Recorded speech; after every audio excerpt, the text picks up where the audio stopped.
screams in the night. Indian legends. Miles of footprints. Sightings. What are these elusive hominids that stalk the wilderness? Join us for eyewitness accounts, questions and answers, Bigfoot encounters of the past, and ongoing encounters in the present. Your host, two-time witness, field researcher for 43 years, William Jevning. Welcome to the mystery.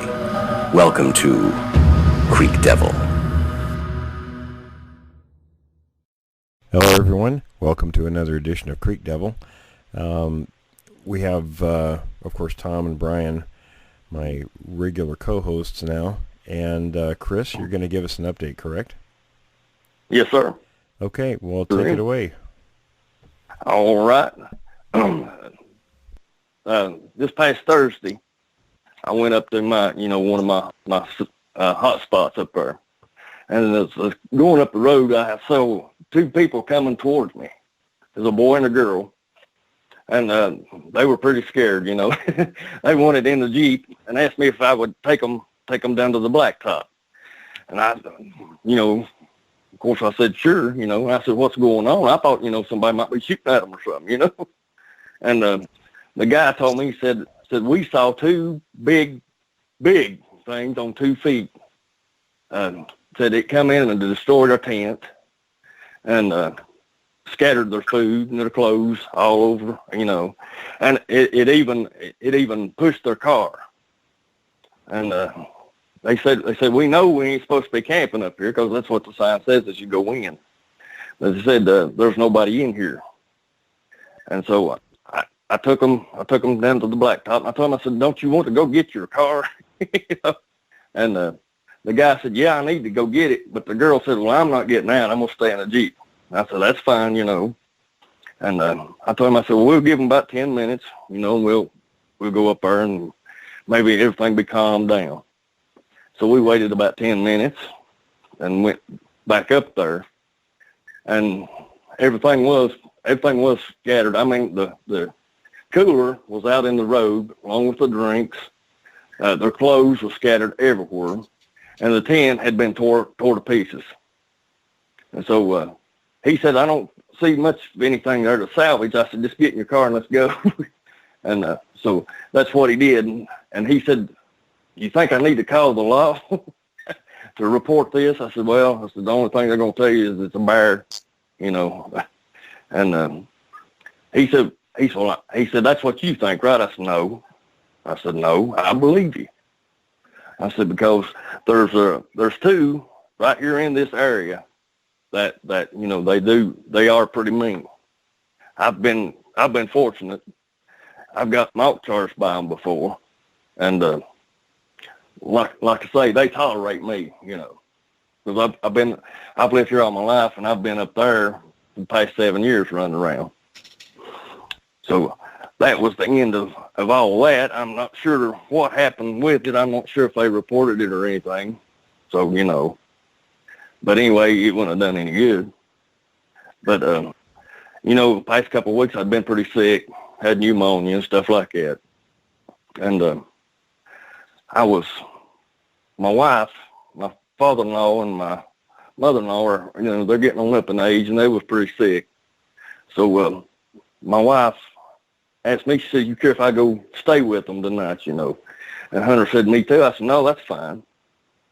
So I was sitting in the chair watching TV. It was about 10 o'clock, and I thought, well, crap, I'm going to go to bed. And I got up and used the bathroom. Instead of going to her bedroom, I thought, I'm going to step into Hunter's bedroom because she's always talking about something scratching on the siding a lot. And I laid an aluminum ladder out there right in front of her window, kind of keep it back, whatever it was, And so I was laying there, and I went right to sleep. About 11:30, I woke up out of a dead sleep. And I heard that ladder move. It sounded like something stumped its toe. That's exactly what it sounded like. And where the ladder made the noise, whatever it was, it, ooh.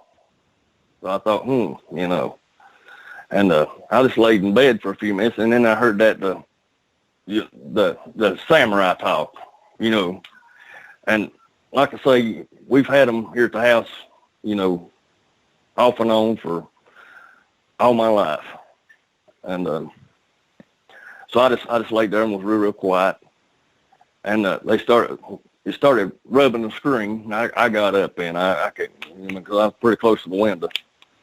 And I come into the living room, and it's like they knew where I was at. They went down the side of the house, scratching on the siding and hitting it. And I've got a air conditioner in the kitchen, along with a heat pump. And the air conditioner is probably about 7 foot from the ground. And one of them was playing with the air conditioner. And then my back door is probably about another 6 foot off the ground, because I ain't got a porch on it or anything. And they was scratching on it, and I stepped around to look, and the window was there. One was looking in the window, and that was pretty freaky. It kind of got me. So I thought the only thing I know to do is stay in the house and stay cooped up and everything. And I thought, no, I'm gonna step out on the porch. So I thought about getting my gun. I thought, well, that one probably won't do no good. So I turned the light on, and when I turned the light on, I opened the front door and the screen and stepped out on the porch. And whenever I stepped out on the porch, I thought, well, I'm gonna walk over to my Jeep. I've got a flashlight in there. And like I say, I had the porch lights on and the barn light was on and everything. So I made it to the Jeep, and I looked over, and in between my house and the smokehouse, I put my boat in between that. And there was another little log smokehouse behind it.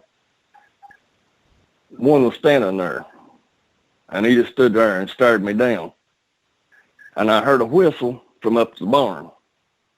And then from Hunter's bedroom, on the outside, I heard another whistle. And whenever that first whistle went, the one that's standing there looking at me, he turned his body and looked up towards the barn. So I figured I knew, they were there. But he just kept staring at me, and then I guess his shoulder was itching or something, because he took his right hand and started scratching his shoulder. And then he took 2 steps and squatted down. And where he squatted down, I heard that whistle from Hunter's room again. And then I heard another whistle from up the barn, and he stood up then and started walking back behind the house. And I watched him walk in between the smokehouses, and then it was pretty dark because I ain't got no light right in there. And he walked up there, and I caught the glimpse of the big one, the big one up at the barn. He had been squatted down, and he stood up. So when he stood up, man, he was big. But then the one that was at Hunter's room, I seen it walk in between the smokehouses. And so I listened to them, and they went up the side of the ridge here, got up there on top. When they got up on top, I heard a whoop, and then I heard a whistle. Then everything got quiet. And I didn't like that, that quietness. So I made it to the porch. And when I made it to the porch, I heard one more whoop.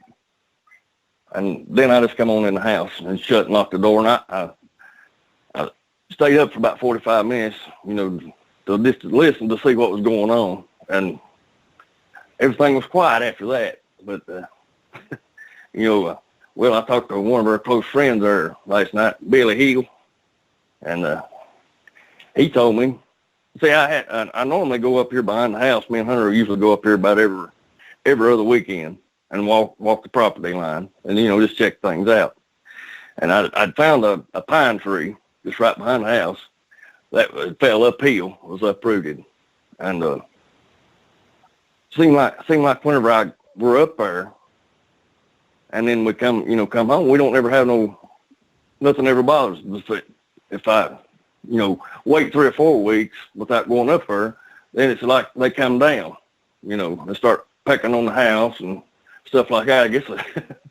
I guess, I don't know, give them the fix or something, but I know what the second bridge where those that boy and girl were. Me and Hunter goes in there a lot too. And Billy said that they might have been thinking that it was me, and then they found out that it wasn't, and it made them mad. So, you know, I don't know. We were just running things through our mind there last night to see what we could figure out about them. But that's pretty much the update so far. Well, Brian, Tom, I know you guys have questions. Brian, you want to go first? You want me to go, or? No, go ahead. Okay, Chris, right? Yes, sir. Okay, so these, you had 3 of them? It sounds like 3 of them showed up to your place. Yes. That was, you said, like around 11:30 at night? Yes. Okay. So you actually went outside unarmed, so you didn't have a sidearm or anything like that? Right. Okay. And you saw one by the barn, but you could see a silhouette. I assume that's how you knew he was there? Yep. Okay. I do have a light. I do have a light at the barn, but he was staying within the range to where you couldn't, you know, make him out. So he was standing right outside the light area, right? Right. Was there, some people talked about they can see like eye shine or something like that. Did you notice anything like that with this? No. Okay. No, I was mainly focused on the one that was closest to me there in between the smokehouses that was staring at me. Yeah. Now he actually, I forgot to tell you this, he actually looked like, I don't know if it's the way his mouth was made or the way his face was made, but he actually looked like he was grinning at me. I mean, you know. Was it a friendly grin? Yeah, it looked like a grin that we would do. You know, like I say, I don't know if it was the way his face was made or what. You know, but he never showed any aggression toward me and never showed his teeth or anything. And he just stared at me. So when you first heard these, I guess it sounded like one of them or had stubbed their toe or to the ladder. On the ladder. Yep, the ladder. Okay. You know how a ladder, a aluminum ladder will sound. You know, it'd make a clanging noise. Yeah. And that I heard. And like I say, where I was in the bed. It's no more than. Well, I was actually almost right up against the window, so you know I could hear everything real well. Like you heard like chitter chatter, or did that, like you said? Like two, like on the martial arts, the way those samurai talk to each other, and stuff like that. Right. That's what it sounded like. Yeah. It was 2 distinct creatures talking to each other, right? Yes.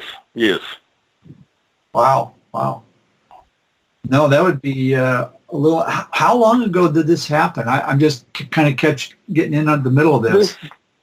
Probably about 3 to 4 weeks ago. Oh, very recent. Okay, I didn't know that. Yeah. Okay. Oh yeah. Like I say, you know, that's not the first time. I mean, they've been here for years, and I'm sure that I grew up with 1 or 2 of them. That's my papa tried to protect me for a lot of years, and his sweet feed, he would buy sweet feed for his donkey, and it was in a big 55-gallon barrel, and he would fill it plumb full, and we'd go back up the next day, and it would be half gone. It would just have the barrel be half full. Now, you say sweet feed, is that it's like a goat feed that's got molasses mixed in? Molasses, yeah. Mm-hmm. Okay, I know what that is. That actually smells good. Mm-hmm. Yes, it does. But he would tell me that the rats and mice would eat it. And I was 10 years old at the time, and I knew that a rat and a mice, I know they can eat quite a bit, but, you know, they ain't going to eat half a barrel. Yeah. Hey, now, Chris, this is kind of an interesting question because Tom actually said me and Will a photograph of a handprint on his windshield. And when you say that they pushed the window, can you be more specific about that? Like what happened on that? Oh, you talk about the window at the house? Yeah. It sound the screen is like they took their fingernails and kind of went down it. You know what I'm saying? Yeah. Tom, is that kind of how your experience was too with that, or? It was, yeah. If and you can go back and look at the picture. So it wasn't on the windshield, but it was on the side of the truck. And so Chris, here's what happened. I had one put its hand on the side of my truck, took two of the fingers, like the two center fingers, and just kind of swiped them down. Right. And Brian, is that what you're asking? If they did anything like that on the window that was discernible, or? Yeah. What I obviously we saw the picture, but yeah, that's kind of what I'm asking. Mm-hmm. Yeah, a couple of years ago, I had my tent done like that, and I didn't think nothing about it. And I set the tent back up in the yard, and Hunter, you could see 4 of the fingerprint marks where they'd had their hand in mud and went all the way across my tent. They pushed in and rubbed it backwards and forwards, and you could see those smudge marks on it. That's interesting, Chris. You hear that a lot. Yeah. Will, do you have an idea? Are they just kind of exploring or testing, or what? Any idea why they do this? Not any specific reason, but it's probably testing. Kind of checking the tent out or window. When you were talking about, of course, Tom's picture is very similar to other pictures that I have from these things putting their hands on car windows. And I got one from Indiana from a friend who, it's actually in my latest book. There were two distinct marks. One was a handprint. The other one they said they felt was a nose print, like it put its nose up on the glass and smudged it. The handprint, you can see very clear dermal ridges. So, and his brother-in-law, he said, works for a large city in their crime scene investigation unit, and he actually prepped the prints to lift them. Fortunately, he took pictures before and it rained, so the print was lost before they could lift it. But in interesting pictures, why they do that, it's probably just testing to see, what the limits maybe of the glass are, or the tent, or whatever it is they're putting their hands on. Right. And Will, that's not unique to just them, but that's probably what a lot of predators do, right? A lot of primates. Well, yeah, I would think so. A lot of animals. Yeah, just a lot of animals. That's kind of what they do. They kind of test the waters a little bit. Yeah, exactly. You can watch even domestic animals, cats and dogs will do things like that. They'll test things, before they, especially if it's something unfamiliar or new. Right. Right. There was something else too, Will. My wife, the day before this happened, she came in and she was pale as a ghost. She said that she saw a coyote. It was she said it was as big as a wolf, and said it wasn't afraid of her. And that's she only saw one, and that normally, in my experience, when I've been coon hunting and stuff like that, if you run into the coyotes, they normally are a little timid. But she said this one said it stood there and looked at her, and it said it wouldn't run. I don't know if that has anything. There's not as much fear in them these days. You hear about them all the time coming around subdivisions, and they are getting bigger. I've heard her friend of mine told me about there's some kind of a study going on where these things are actually getting larger and they're getting more aggressive. Yeah,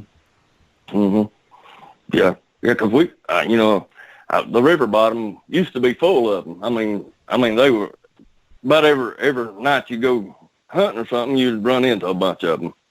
But And I've had a few here on the hill, but they just disappeared. I don't know what happened to them. You don't even hear them anymore. Maybe they got AIDS or something. I don't know. Hey, Chris, this is Tom, and Okay. Is it okay to ask kind of what part of the country, you don't have to say specifically, but whereabouts you live? Sure. This is occurring? I'm in Northeast Tennessee. Okay. And so you grew up, it sounds like you had these, this has kind of been a lifelong thing with you. Yeah. Yeah, it has. So do they get nervous, or are they, I would think I'd be kind of scared if that was on my property. Like I say, Papa, he's had a lot of experience with them, and, everybody up that I live with that lives up the creek here, as long as you grew up here and everything, they'll talk to you about stuff. And there's a lot of stuff that people could, tell. And, we just kind of adapt with them, we know mostly what we can do and what not to do, Okay. Let me ask you this. This is the question. What do you think about, do you think it would be possible to put some cameras, like game cameras or some sort of concealed camera? I don't know, just speculation. Do you think you'd be able to capture any of these things on film? I am in the process of trying that. I did catch one picture when I was camping. I was telling you about my tent being rubbed. And 2 weeks later, I went back and set up a trail camera behind my tent. And I knew they're curious. I know they're curious. And this one bound to have been a juvenile.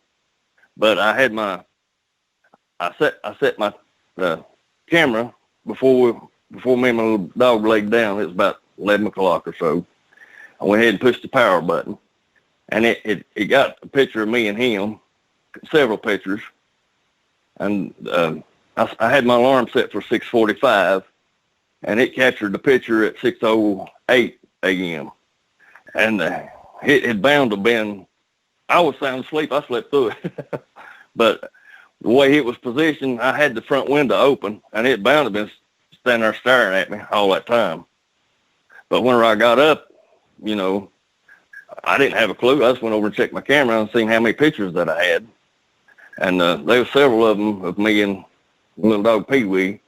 And then there was like 6 pictures, but the same picture of him standing there. I've got it. I think I sent it to Will. Hey, now, Chris, let me ask you, because I know that Will and we talk about a lot of times how they maybe move from, different 500-mile square. Right. Yeah, yeah. Do you think that these are the same ones, or are they possibly different ones? I'm pretty sure these are the same ones. Okay. Pretty sure, because the biggest one, I saw him one other time. He was next to my front porch. And the one that was back at Hunter's room, I'm sure, was the smaller one that was there making a noise. I didn't even pay any attention. And I was just, in awe over the big one. And what got my attention was I stepped out on the porch, and the one on the left, then that's what it was making a popping noise, and it sounded like it was popping its teeth. And when it done that got my attention right away. So I unfocused from the big one to look at it, and then I could have spit on him.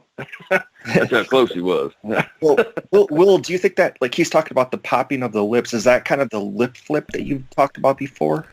Could be, or, we talked about noises in places, like when we had, I think it was Richard in Florida who mentioned hearing that noise. It sounded like what people would call a wood knock, but there was no wood. There was no wood there, and it was probably a tongue pop. Right. That makes sense. So it's more likely something like that. Yeah. Hey, Chris. Yes. So these things, it sounds like it wasn't just one occurrence, but you actually have had them. It's kind of a common thing at your place, Yeah. right? Yeah. What do you think Yeah. is the reason they come by? Is it just for the food, or do you think? Why do you think they come by your farm there, your house? I'm gonna say it's because of the food, but they've recently been getting more and more around because on the other side of the mountain they're clear cutting over there, and like I say, they're just across the mountain, and that part of the mountain too. All those years, people have had encounters with them over there, so I'm sure since they're clear cutting and everything, it's moving them back across, the top of the ridge back down in here. Yeah, that logging is going to have a big effect on their behaviors. Mm-hmm. And we've got a lot of the river down there. It's full of fish and just game and everything else. And then when you go across the river, you've got a bunch of farms over there that a lot of the farmers have their feed out, available to them, and they've got several pig farms around and chickens getting land, all kinds of chickens. So, there's plenty of food for them to eat. And I believe that's what they do. Have you heard of, or have you seen, or do you know if there's any livestock that are missing that would be attributed? Yes. There was a farmer probably, it's been a couple months ago. He had 2 pigs that were missing, 5 chickens, and he did have a cow that was missing. And he's never found it. So Hey, Chris, I'm sure they could go ahead. Oh, go ahead. I'm sorry. I was just gonna say, I'm sure that if they wanted a cow to eat, I'm sure they could do that. Yeah. Hey, Chris, I was gonna ask if you had ever heard any stories from other, like your neighbors, or if anyone in that area has heard of anything like this, or. Yes. Yeah, my good friend that goes with me a lot. He don't go as much as he used to. His mom was washing dishes, and she felt like the kitchen window was right in front of her. She felt like she was being stared at. She looked up, and one was standing there staring at her. And really? Wow. Yes, it scared her pretty bad. So it kept coming down out of the woods around their house every night. Well, her husband got aggravated. He got the high-powered rifle and went and got his dogs, bear dogs. Mm-hmm. And he had them. The bear dogs went so far, and then they just stopped, dead still. And their bristles come up on their back. And where they stopped at was probably about 40 yards from the barn. So her husband shined the light in there and got to looking and shined the light in between some of the cracks in the barn and saw it standing in the stable. And when he realized that he had been seen, it took the back side of the wall out. And really? Got free and got back up into the woods. But the dogs wouldn't. They wouldn't have nothing to do with it. They went back to the house. Yeah, the dogs are smart. Yes, they are. Chris, what kind of dogs? Huh? Do you know what kind of? You said they're bear dogs. Do you know what kind of dogs they were? Just old. I think they was black and tan. Okay. And just old bear dogs, old hound dogs. Hey, Chris, I was going to ask, what did their face look like? Was it more ape-like, or was it human-like, or what would you describe that as? The one that was standing and looking at me, he looked more human than he did anything. That's what was blowing my mind. Now, the big one looks a lot human too, and the biggest one, he's got a beard, but he don't have a lot of hair around his cheeks. And none on his forehead. Now the smaller one I was telling you about that stayed around Hunter's room, it looked more like a ape in the face. Really? Okay. Yeah. Interesting. Yeah. That's a good question, Brian. Chris, Really? have you ever seen them bare their teeth? I'm just curious if they're flat teeth or if they have canines. Yes, I've seen them. I've seen the ones with the flat teeth. I'm sure there's around here the ones with the canines, but the ones that I saw have the big flat teeth. Oh, that's interesting. Okay, Will, isn't that what type would that be? Will? That would be the type one. Sorry, I had my mic muted. I apologize. I have noisy neighbors this evening. Sounds like he's drilling on metal over there, and it just comes right through the house. So I have been muting the mic so that doesn't get on the recording. But the flat teeth are typically the type one like you see in Patterson. Mm-hmm. Mm-hmm. Yeah. And let me ask you, Chris, how close, when you look at the Patterson Sasquatch, how would you compare that to what you've seen there? That one looks like the smaller one that I saw. Excuse me.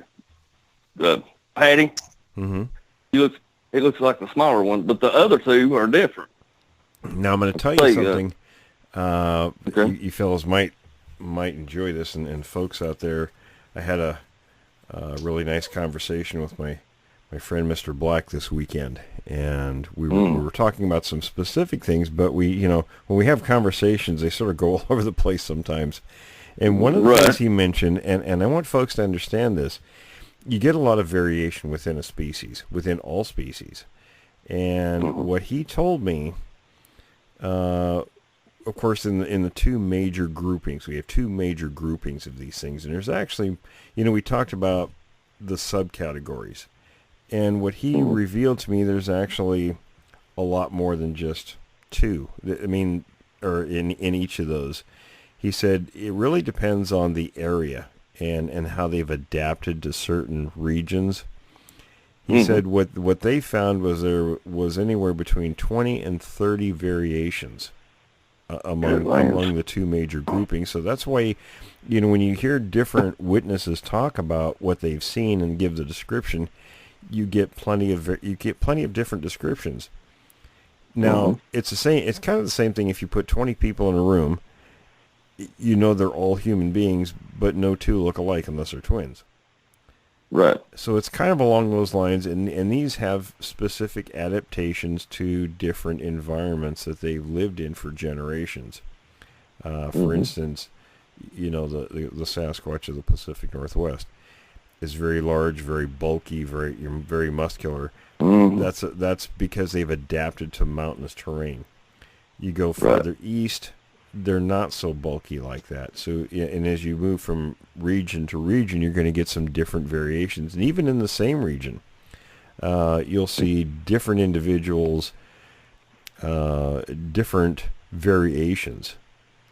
And I'll give you a quick example. The lady we talked to, Tammy, in Alabama, some time ago, her and her husband talked about seeing two different kinds there. There was one, and it always sticks in my mind, this particular account, because it's fascinating, the behavioral aspects, because the one creature saw two or three others of a different variety or variation approaching. They looked very different from one another, and the first one almost, and it was much larger than these other ones that were approaching. They said it actually had kind of a disgusted look on its face. And apparently the other individuals caught wind of this one, and then they did a quick about face and took off back the way they came.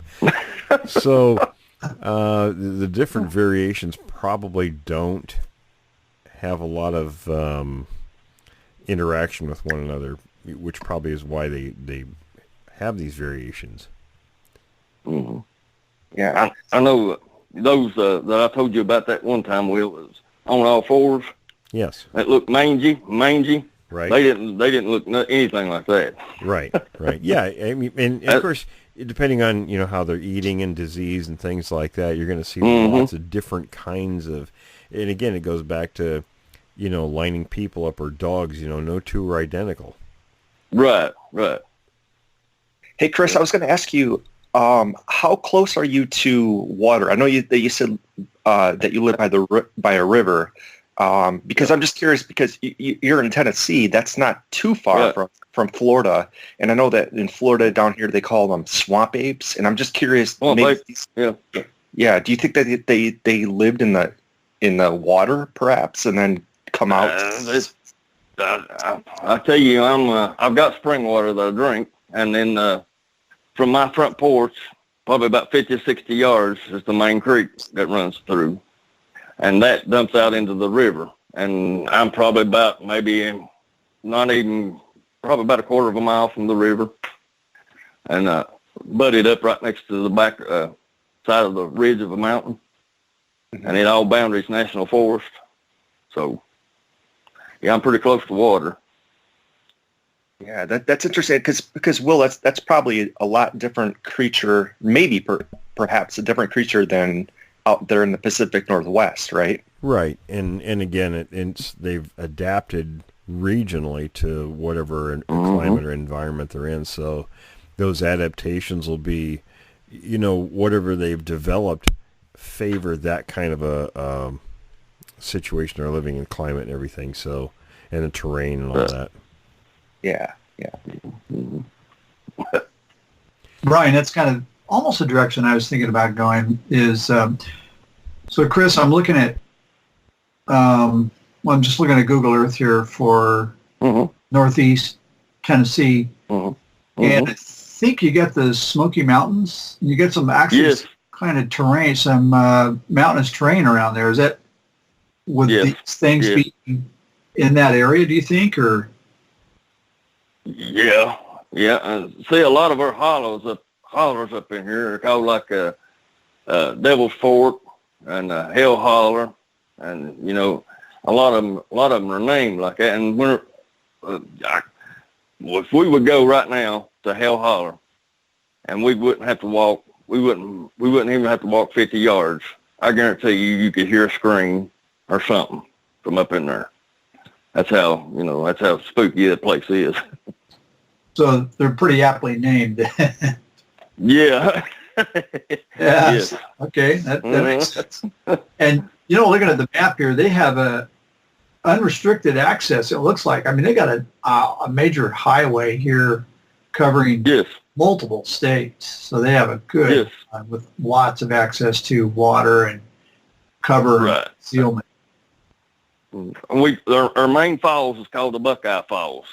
And whenever you go to the Buckeye Falls, you go across the ridge, you're in North Carolina. Oh, okay. So, yeah. North Carolina's got a little bit of a history with these things, too. Oh, yeah. Yeah. Okay, and so that's interesting. The name of those hollows, what you said is Hell Hollow and Devil's? Yep, Devil's Fork. Devil's Fork. Okay. Yep. You got to wonder why they named him that.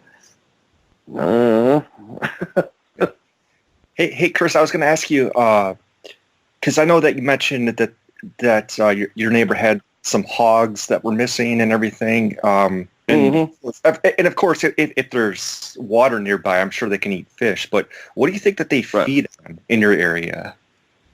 In my area?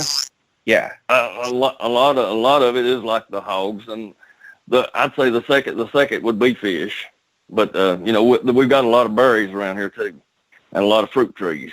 So actually, I've got a pear tree behind my house, and a big apple tree, and I've got a peach tree too. Mm-hmm. So there's all kinds of stuff for them to eat. Yeah, there's lots of food out there. I'm sure. Yes. Do you have any evidence that they're eating on any of those, the pear tree or any of the other produce trees? Well, the only thing that I have saw was a big pile of crap. That's evidence. It came from somewhere, right? You know what? That's the best indicator of what something's eating, though. Is if you find the scat, you see what they're eating. Mm-hmm. Right. Mm-hmm. Do you have any livestock? Pardon? Oh, sorry, Chris. I was just curious if you had any livestock at your place. Livestock? we used to have, but we don't anymore. But they're less than a mile from my property. I mean, you know, there's all kind of stuff here. Like I said, chickens, cows, you know, pigs. But you know, hey, Will. Hey, Will. If you could expand on that, what do you mean by you can tell what they're eating by their scat? Well, a lot of times when you're looking at seeds or predators, yeah, if there's seeds in it, dark color is usually protein, which means animal flesh, different things like that. I mean, you kind of see what's in the area, and you can tell usually from different plants or animals. Okay, that's I never heard of that before, but that makes sense totally. Mm-hmm. And our apple tree and our pear tree, the lower limbs, say like 8 to 9 foot around, there's no fruit on it. You know.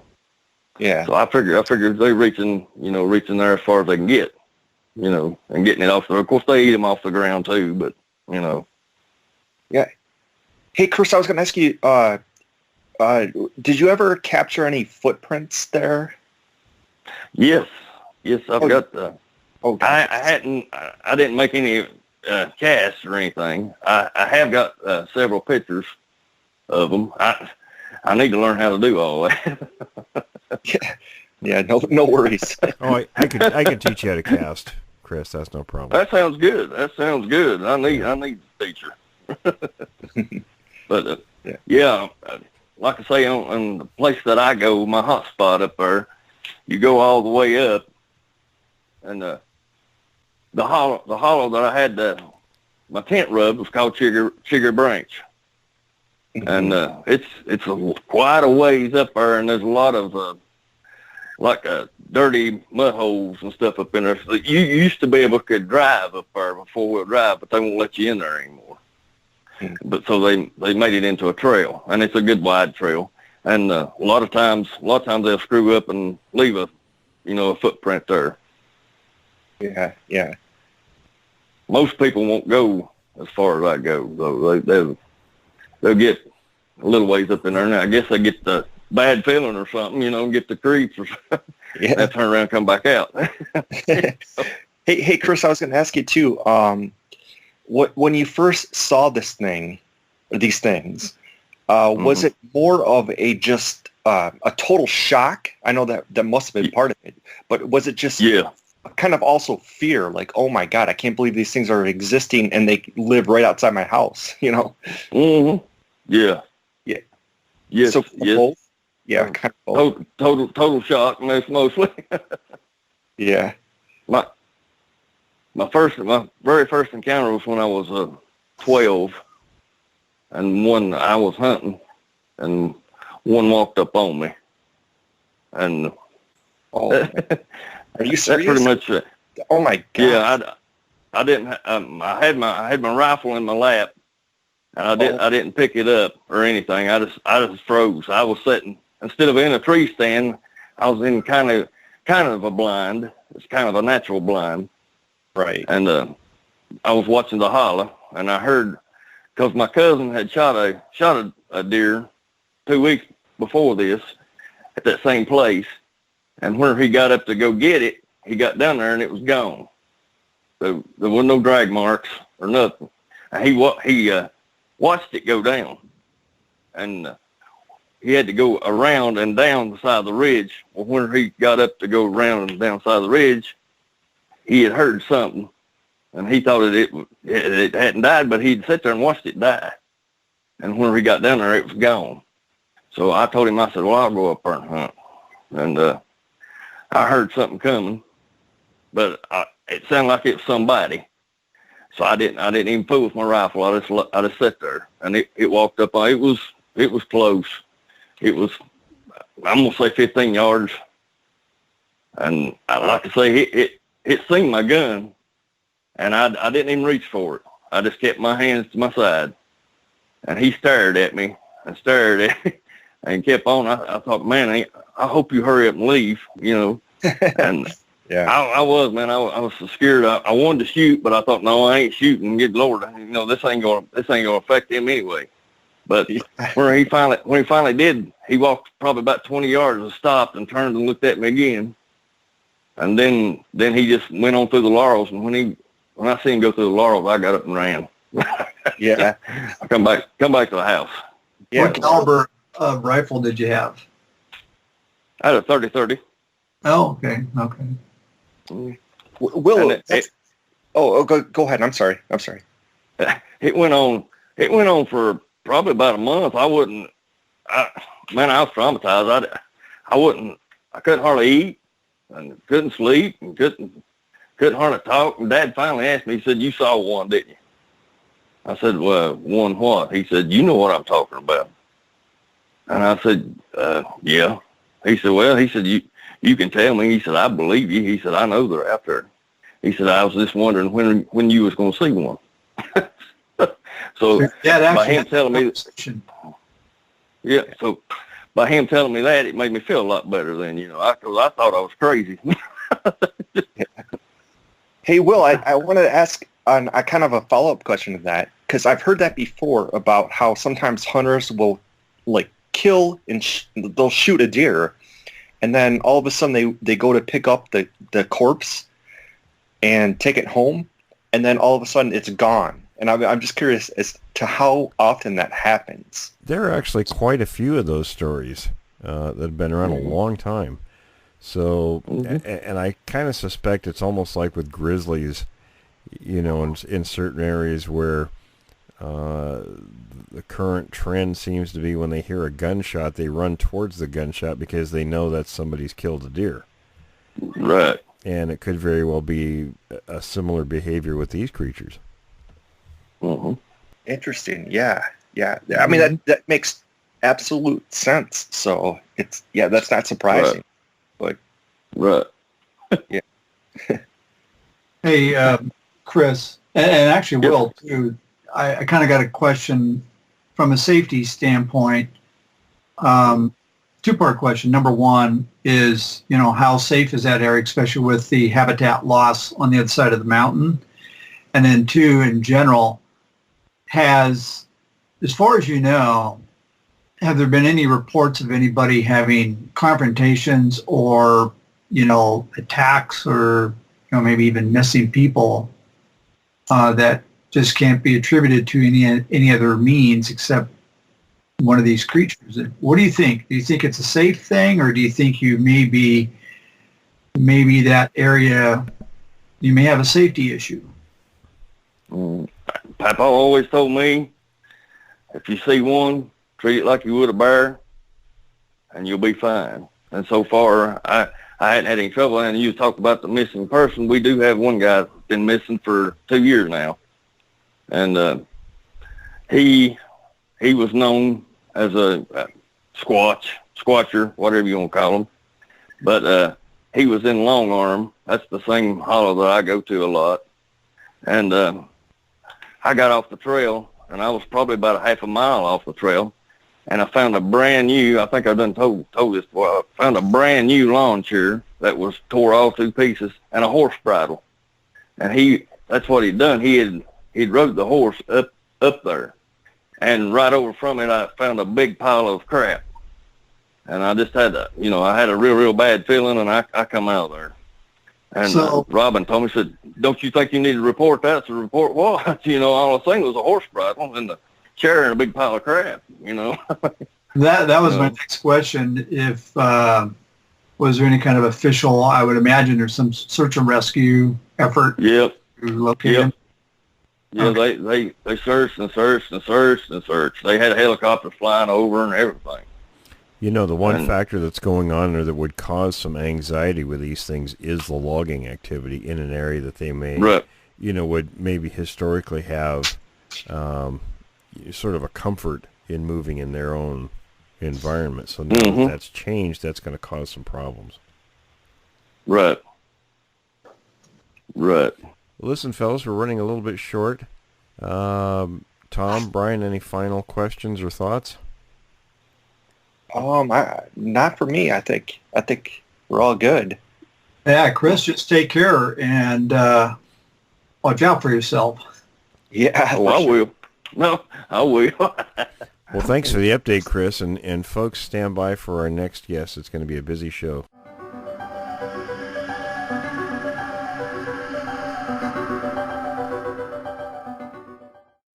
Welcome back, everyone. We're speaking with Jim today.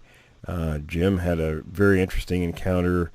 We're going to just say the northern Oregon, southern Washington region. So, Jim, how are you doing this evening? I'm doing well, Will. How about you? How you doing? I'm good. Of course, we have Brian and Tom with us. So, Jim, go ahead and just kind of walk us through everything that happened. Okay. Well, I'd recently purchased some property, and I've been up here kind of clearing the place off a little bit, just so I can get a lay of the land of where we're going to build a house up here.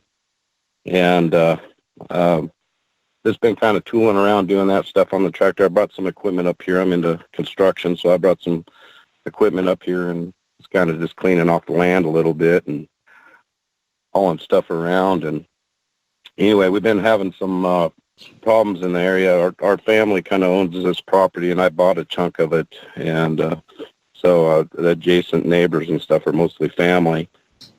And my daughter has an adjacent piece next to me, and she was having some problems with cougar sightings and stuff. So I went and got one of those cuttleback cameras and set it up all over the place, to try to find out where that thing's at, and everyone's kind of nervous now about the property and the cougar and all that thing. So I called the game department, and they were going to help me out with this thing.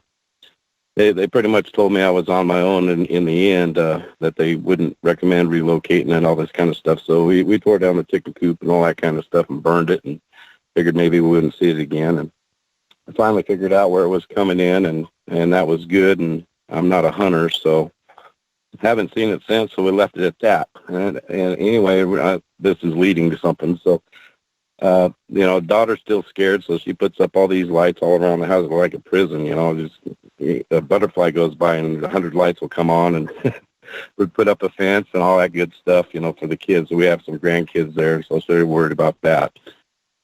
And anyway, I was over on the property, and then this is a year later now, up to now. My sighting was in mid-October of this year. This year. No, 6 months ago. Yeah, 7 months ago. Yeah, 7 months ago on the 19th.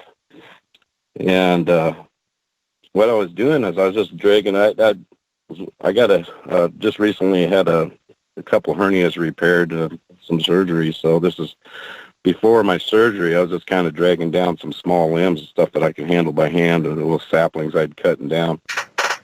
I was stacking up in a area where I could get to and burn this stuff. October was kind of like an Indian summer here, and we thought we couldn't burn. It was pretty dry and really nice weather all the time. But I was just getting all my piles ready, so when we get some rain, then I lift the burn ban, I can start burning.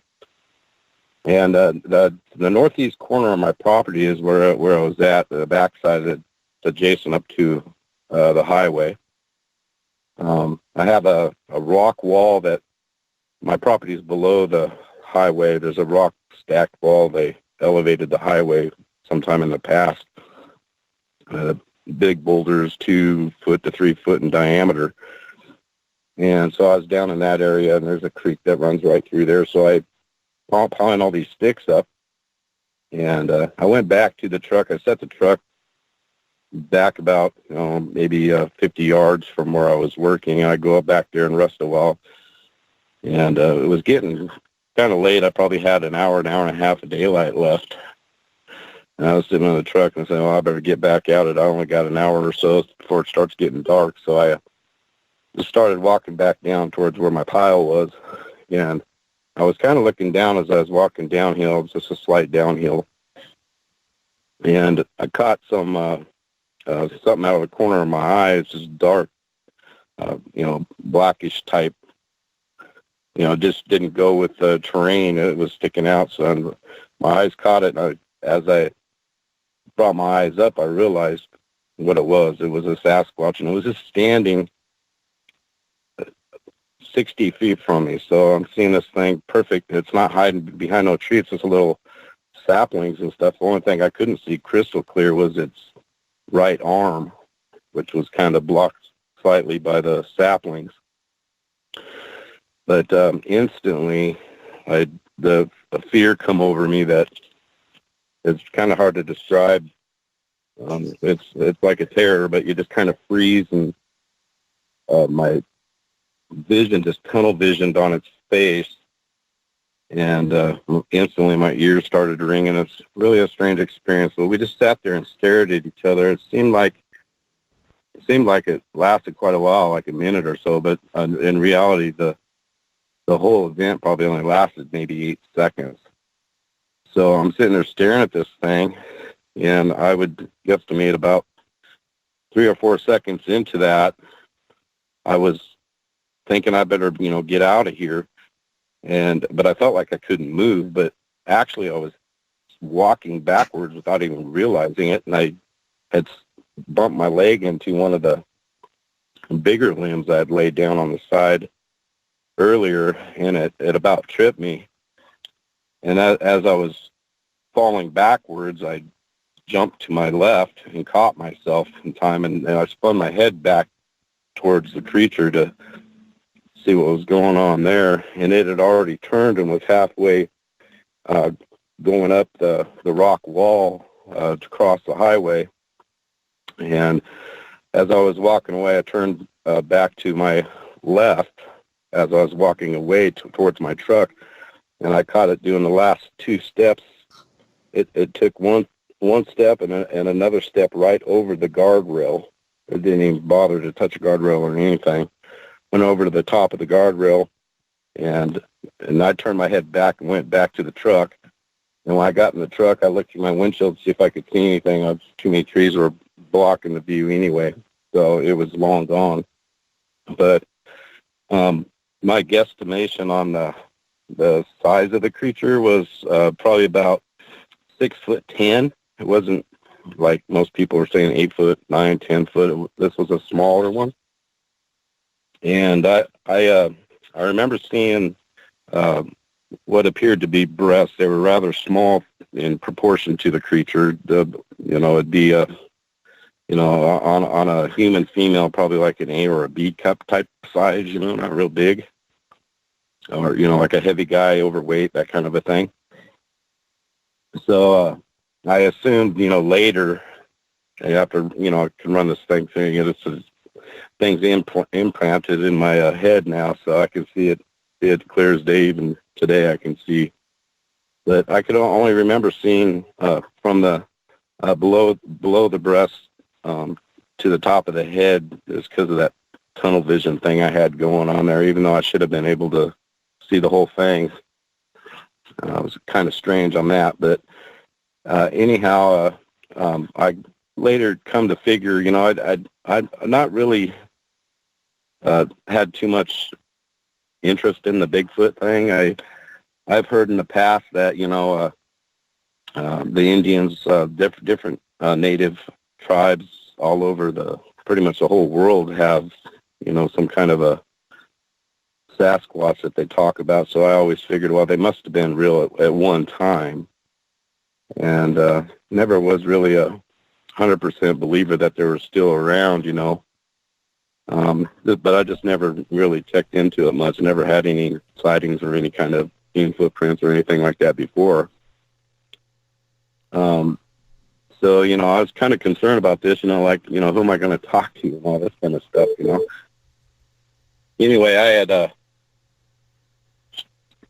couple days later, I thought, well, maybe I could do some research online. So I went online and started Googling, Bigfoot, and kind of generalized it to my area.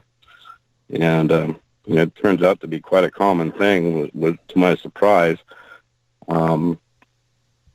There's a lot of sightings that I never knew about, and I started watching all these YouTube channels, because, I wasn't going to call the wildlife department and say, hey, can you remove a Sasquatch for me, So I I pretty much just figured I'm on my own here, so I started Googling, and I watched every YouTube video.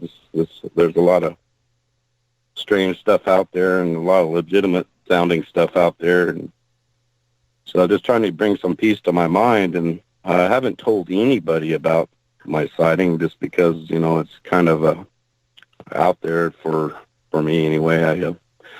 I did confide with my son. I kind of wish I didn't do that now, because I did it kind of in a selfish way because I guess I just needed somebody to talk to about it. And, listening to all these YouTube videos and stuff, anything from super aggressive to super nice and friendly and all this kind of stuff. And then there's this alien stuff and everything else.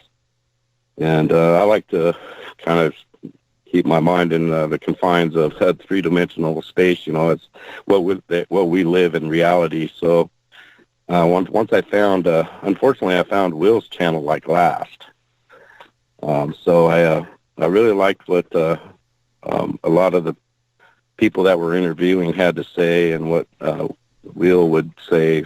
It all made good sense to me. So I found Will's channel probably maybe only a couple weeks ago, and I felt the urge to, just give him a call and see if he could give me some advice on this thing. I haven't seen it yet, and I haven't seen any kind of tracks or anything of that nature on my property. I have some groomed trails that I had made, and most of the time during the summer, or this was late summer, fall, when I saw the creature, the ground was really dry here, and the dirt turns to this powder. So anything that walks on it, I was doing this with the cougar. I would groom everything to see where it was coming in and at. And I never even got cougar tracks on that, by the way. It was coming in by the road. But anyhow, so never got any tracks or anything like that. And anyway, so that's pretty much my story. Jim, you and I talked a few days ago, and you have a really good description. And I sent you a couple of pictures. Our good friend Justin Mark, who's an artist, has done a number of sketches for me, and there's one that you said was very close to what you saw.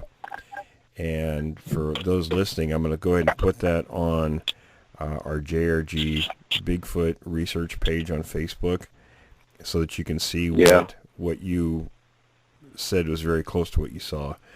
And I don't know if you've been in touch with Justin, or if he's contacted you, but he will do a pretty good sketch of what you described for him. Yeah, that one you sent me was really, really close. Its forehead was, I don't think was sloped. It was a little more rounded than that, but it looked like it was, almost, really kind of almost like a friendly demeanor. It didn't look mean at all. It was almost like, a human, So yeah, that picture though is really close. It looked like the drawing was probably a little bit huskier of a Sasquatch than what I saw. So the head was probably, proportional wise, it's probably a little bit bigger. But that's a really good starting place as far as what it looked like. I suspect what you saw was probably an adolescent. Yeah, I think I would agree with you on that. I'm not sure if it would be a female. It wasn't, like real muscular, like a. And I think I used the Arnold Schwarzenegger thing last time I talked to you. Right. Nothing like that. It was more like a. I've heard other people say this too from watching YouTube's more like a NBA type player. Mm-hmm. That kind of a build, but huskier, of course. Right. But just lean, And when it turned around and it walked away, I could see these puffs of fur where it kind of stick out here and there, and that's still in my memory where that it looked almost like fur, like it was groomed, but it was hair, but it looked like it had a really halfway decent coat on it. It wasn't all matty and everything. It had these spots, probably half a dozen spots on its back, that were like a cowlick on somebody's head, like a curl but a puffed up ball of hair hanging out. And I noticed up towards the, what they call it, neck muscle, a deltoid or something, from the neck down to about the center of the shoulder blades.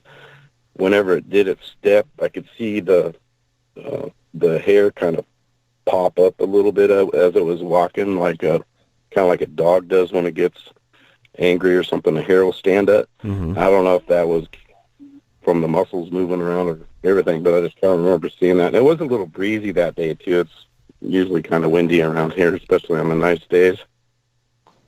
So it might have been just the hair blowing around in the breeze or something. Sure. Tom, it took a path that I wouldn't have expected, because if it would have took one step downhill, it could have walked up an easier way. I mean, I've walked that before. It went out of its way, I guess, to take a more harder to navigate area. Anyway, it walked up. I couldn't walk up it without hanging on to stuff, and it would take me 3 times as long to go up that way, even though it's a shorter distance than the other way. But it walked up it like it was a groomed trail. It didn't slow it down a bit. I didn't see the first step or 2 or 3 that it might have taken because I was busy trying to catch myself from falling over that branch. And that really scared me too, because you're looking at something like that, and then all of a sudden something's got a hold of your ankle. Yeah, that wouldn't. So yeah, that's totally. Oh my gosh, it reminded me of a long time ago when I was. It was kind of like a karma thing. My son was out mowing the backyard, and I told him, "Hey, why don't you go mow the?" It was an elderly lady who lives next door, and her grass was like 1.5 feet high. And he says, "But that dog scares me because it's always." I said, "I don't think he'll bite, but have her put it in the house." So he's over there mowing, and they had a little 3-foot cyclone fence separating our yards. I hopped over that, and while he was mowing, I grabbed the back of his leg and growled at him, and he jumped. That's kind of what I felt when I was a payback for doing that, for sure. Well, listen, Tom. But anyway, I was just going to bring Tom and Brian in. I'm sure they have questions for you, but go ahead and finish what you were saying. I'm sorry. But anyway, yeah, it just walked up that rockier area, like it was a groomed trail, just like a hiker would walk up a slight incline. It's pretty impressive, these creatures, how they can get around, that's for sure. Hey, Jim, what was your son's reaction when you told him, when you confided in him? Well, he said, "Really?" And I said, "Yeah, really." And he believed me right away, because I don't play around and do games and stuff like that, and then say, "I was just kidding you later," that kind of thing. Mm-hmm. So he kind of believed me, but he might have some. I haven't really asked him, "Did you believe what I said?" or anything like that. Because I kind of felt, I just kind of just forgot about.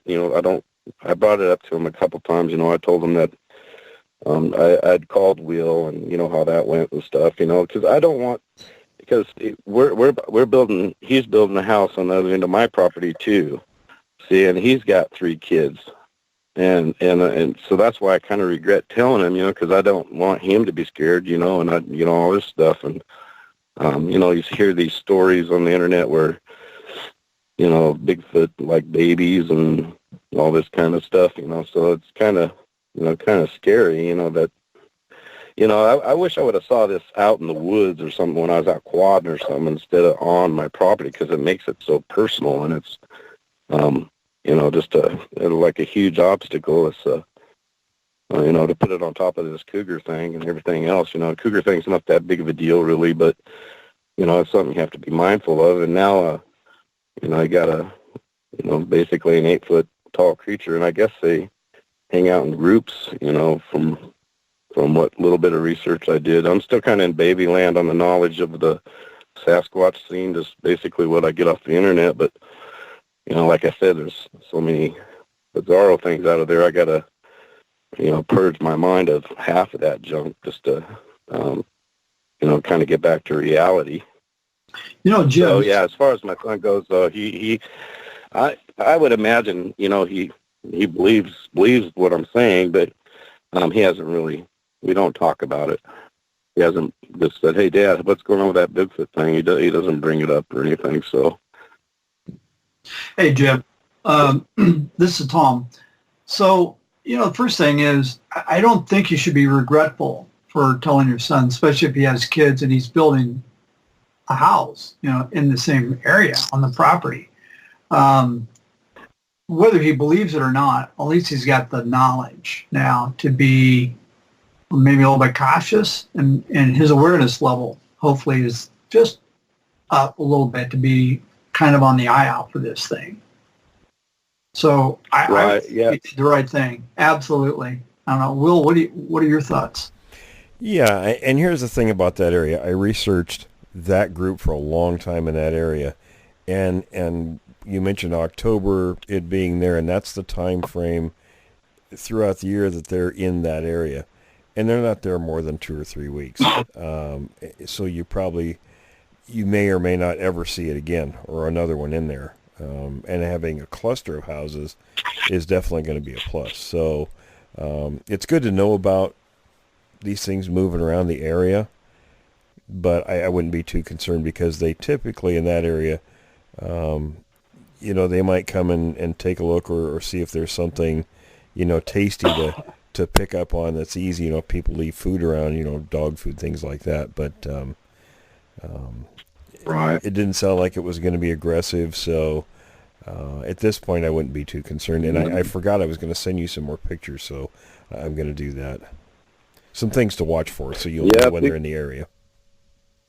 Yeah, that would be awesome if you could send me, dates and times of when this thing might be around in the area. That'd be kind of nice. I was listening to one of your shows where I think it was Brian, was question and answers maybe, and Brian had said something about the trail cams that actually can possibly be a deterrent because of the infrared or something that comes off of it. They might be able to see that, and that's one reason why maybe we don't ever get probably any pictures from trail cams. And yeah, of course, that could be an expensive adventure in itself, and I don't know if my model's any good. I don't know a lot about trail cams because I'm not a hunter. I just bought it for that cougar, and I know the model number because the dang thing is such a troublemaker. It's a Cuddleback F3-20, and if you could send me some information on a good trail cam that doesn't use batteries. I tried using rechargeable batteries in it, but even though they're fully charged, the machine says it's only got 50%. Yeah, they eat up the power. And yeah, but anyway, I'd appreciate any information on that. As far as this area here, it's been grown up, but it was kind of like people used to take care of it years ago, and they just gave up because all the storms, and so we got these Concord grapes that are growing, and they're actually growing up a tree. A good 80 to 100 feet. It's really crazy. We call it the grape tree. And then we got a pear tree, and then one of the neighbors has like an alpaca or something, and some chickens and turkeys and stuff like that. And there's rabbits all over the place. So I don't know why it was here, and even why it would even come here. Because it's kind of boxed in. In a way, I guess. And it might have been just curious of what I was doing. I don't know. That's my main thing is, why was he here? What's here? What can I change so it doesn't come back? More than likely curiosity. Kind of more than likely curiosity. But if the fruit trees have been there a while, that could be a draw to it. Could be something, when they pass through that area, and that, again, that's the time of year they pass through that part of the state, and they won't come back again for another 12 months. But it could be something that they traditionally have gone to. Yeah. Gotcha. Okay. Hey, Jim. Yeah, well, it used to all be fir trees, and we logged it off, I don't know, 15 years ago, and then it overgrew over the years, and that's what I'm cleaning up. So I didn't actually remove any big fir trees or anything like that. So.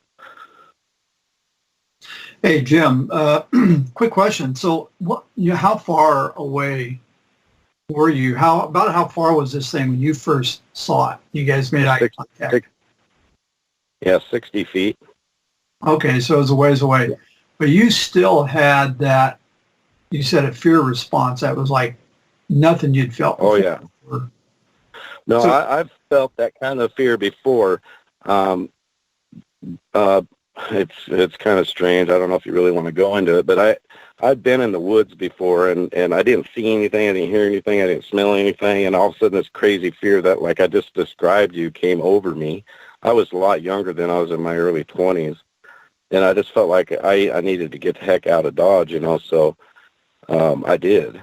And to this day, I don't know why. It's a bizarre thing. I don't know what that was about, and I've heard some stories of some people, getting that before, and so I just, chalk it up to, just some kind of weird thing that came in my mind or something. And I don't know.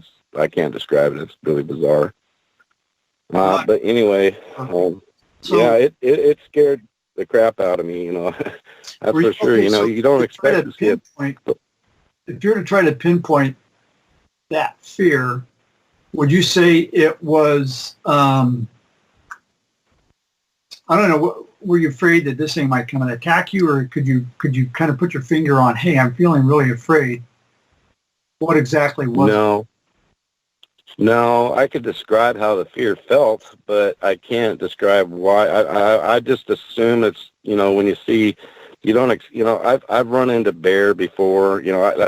I used to quad ride and motorcycle ride out. I grew up in this area, kind of, the Pacific Northwest my whole life. So, I've always, we've run into, cougars and bears and things like that in the past. And you have a little bit of fear and respect for these things, when you're close to them, but not like what I experienced. It's a whole different thing. This was like a paralyzing fear, and it's probably just because you're seeing something that, looks like a giant ape human thing standing there that you've heard of before, but didn't think exists. And just the size of these things is, that's the only thing I could put my mind. Other than that, it's a total unknown for me. Yeah, I think it's the fact that we don't have a frame of reference for what you encounter, and like you said, the size the size and configuration and everything. It just sort of throws your mind out of its comfort zone. Well, yeah, exactly. I mean, it's kind of weird, but imagine going through the woods or something and seeing a raptor or something. You're going to be scared out of your mind. Those things don't exist anymore. And to somebody that's not into Bigfoot, and then all of a sudden you see one of these things, it's gonna, I don't care how tough you are. I mean, I imagine different people react differently towards it. If I seen it further away, I might not have been so afraid, but it was just literally right there. 60, I don't know if it was even 60 feet. I haven't measured it, but it's, somewhere in that general vicinity, but it was close enough to where I could see it crystal clear. And, after hearing half this stuff, I didn't know none of this stuff at the time of the sighting, but, I guess they're pretty quick. If the thing wanted me, it could have had me. I had a pistol in my truck, a 357. I probably wouldn't have done nothing but make it mad, but, and then all of its cousins and brothers would have come out too. But, anyway, I didn't even think of my gun. Even when I got my truck was driving, I didn't even think of my gun, and it was sitting right in the seat next to me. Your mind is in a whole different. You're in shock. I guess you could say shock, and that's what I was in. I would imagine I was probably in shock. Yeah. So it's that kind of a numb feeling where you just. You said it turned around. Pardon me? Well, so you said it, and then you're backing up, you bump into that branch, which scared you, but it turned around and it walked, you said it just stepped over, no hands, it just stepped over the guardrail. Right. Those guardrails. Right. High. Yeah. Yeah. Well, the guardrail is, I don't know, what are they, close to 3 feet off the ground, maybe? Yeah. I don't know. I never measured one. I was looking at take up space. I mean, if you and if I tried to step, I don't think I could just step over one. No, it just lifted its leg and went right over it. And I caught where it lifted its leg and it went right over the it hadn't touched the ground yet, and that's about when I was totally turned around the opposite direction and going back to my truck. I realized, I guess subconsciously, because I really wasn't thinking straight at that time either.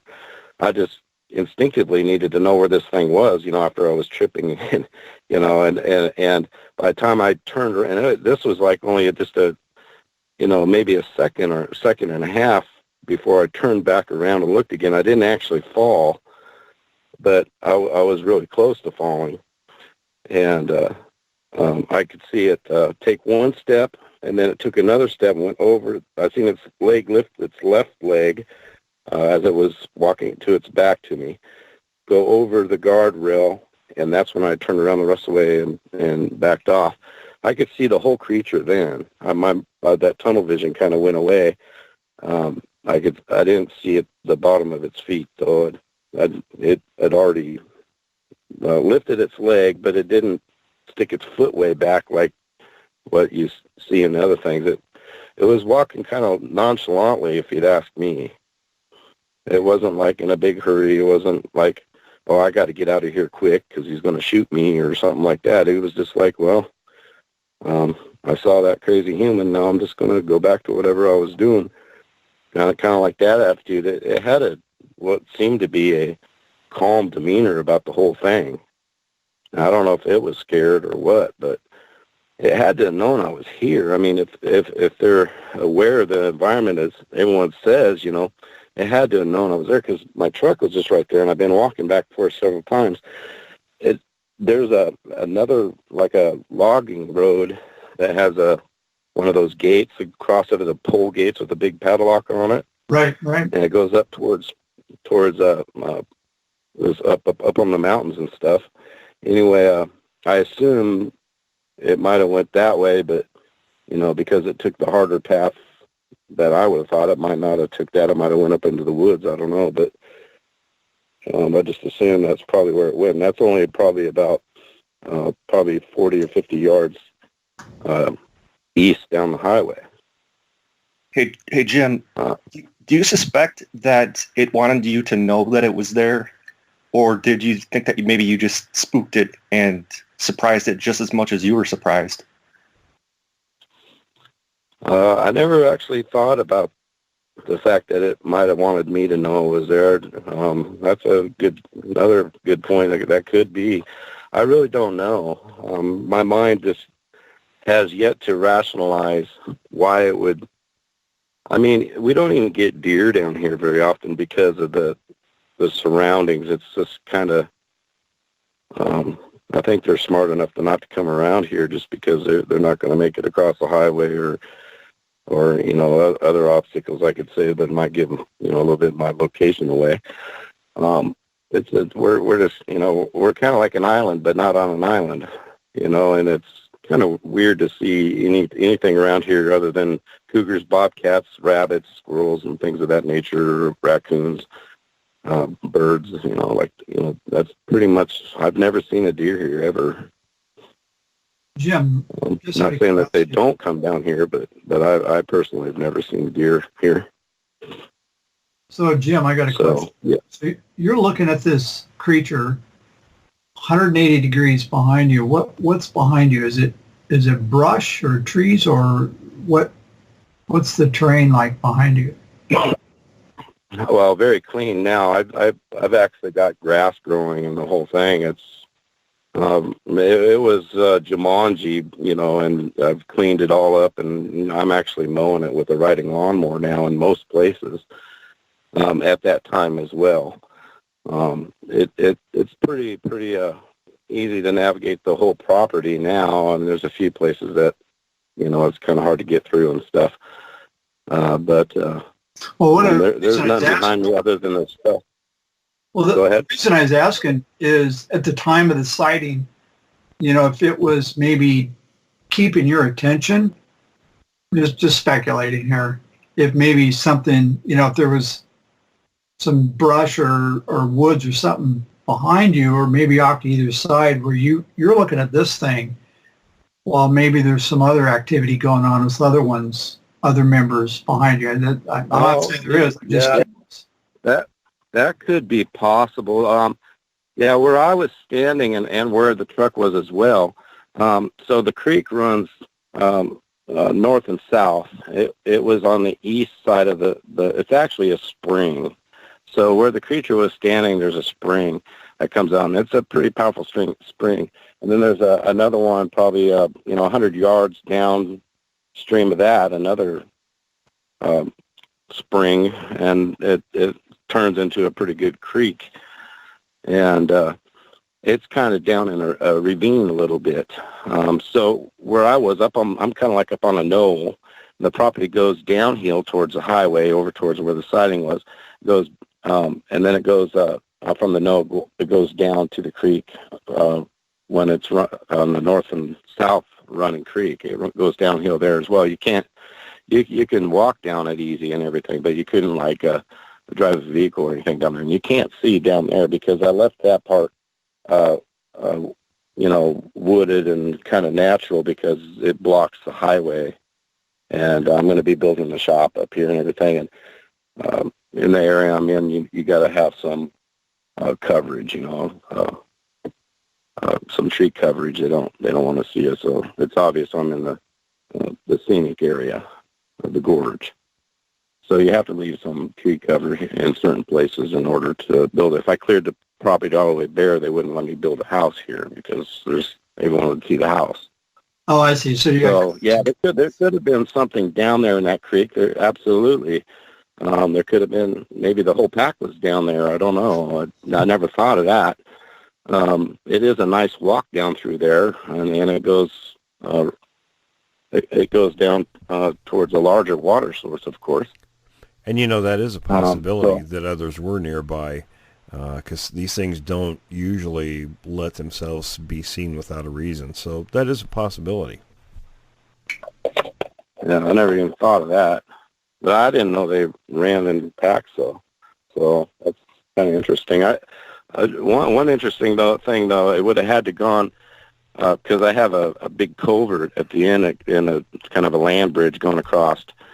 And that's part of that green trail system I'm talking about. Unless they stepped all the way across that, I guess they could have, because it's only about 4 foot wide. They could have stepped if they didn't want it. If they're intelligent enough not to leave a footprint in something, because they would have definitely left a footprint there. I get, if a robin, I can see robin footprints in that stuff. It's like lunar dust. It's powder, it's just powder. That particular group has 4 individuals. It could actually have 1 or 2 additional ones by this time. So yeah, they were probably not too far away. So that could have been a good possibility, and maybe it was just walking the other direction to make me think, hey, don't go looking down in that area. Just kind of pay attention that I'm going this way, and sure, maybe I wouldn't think that. Draw your attention. Yeah, away. Kind of lead me off. Yeah, exactly. That's I never thought of that. Well, listen, fellas, we're running a little short of time. Tom, Brian, you guys have a final question for Jim? I don't have a question, but Jim, I just got a comment. A very, very interesting story. So thank you. Oh, yeah, you're most welcome, and I appreciate all the advice that you folks have given me. It does put me at rest quite a bit. It's been kind of traumatizing, so it's good to have a lot of good information regarding this subject. So thank you for that, guys. Brian, how about you? Have anything? I guess, Jim, you said that you had really very little interest in the subject before this, and that makes total sense. I understand. But I'm just curious if you had ever heard in that area growing up, in that area of the Patterson film, or if you'd seen the film, and if not, have you seen it since? Yeah, I've seen that Patterson film every now and then. That's kind of, they kind of show that when you watch any of those older documentaries that, I don't remember what they call any of them, but, I'm kind of like a History Channel, Science Channel type guy. I know the History Channel's getting kind of weird now with all this reality crap that's on there. But in the past, I've seen, like the Finding Bigfoot show, I think I saw a couple episodes of that, and then every now and then I catch the ending of one because I'm waiting for a show to go. I I mean, I watched it a couple times just because out of curiosity, but to me, it didn't make any sense, I figured, yeah, if they're out there, that's great, but I just didn't really have an interest in it. But yeah, just the Indian thing that I heard made me, how can all these Indian tribes, from hundreds of years ago know about this thing and it not be real? They don't, communicate to each other, I don't think, all the way across the world. So I believed it was probably real, but I just figured it was probably extinct or something like that. And I just never really had an interest in it, but I do now. Not enough to go hunting for the thing or anything like that, but I enjoy it. Well, now I know they're real, obviously. It's kind of fascinating, and in a way I kind of feel privileged to even see it. It's from what I understand, it's pretty rare, so it's kind of a unique thing. I feel kind of privileged to be able to be a witness. Well, Jim, I certainly appreciate you, reaching out and the conversation we had the other day, and I'm going to send you some more things that'll help you, and stay in touch. Oh, yeah, absolutely. Hopefully it'll just be on non-sighting stuff on my behalf. That's kind of, it kind of worries me because, like if I see it again, I mean, is that going to freeze me again? What if I do have to shoot the thing, But I think that I'm just going to go with the thing's going to be calm and it's not too worried about me and all that kind of stuff, or my family and none of that stuff, and I probably won't be around again. Right. So that's where I kind of want to be. and I have some methods to help you keep them away too, if you want to keep them out of there. Yeah, any advice you have, I'd be very grateful. And absolutely. I appreciate it very much, guys. Well, thanks again, Jim, and folks, we're going to take a short break, so we'll be right back.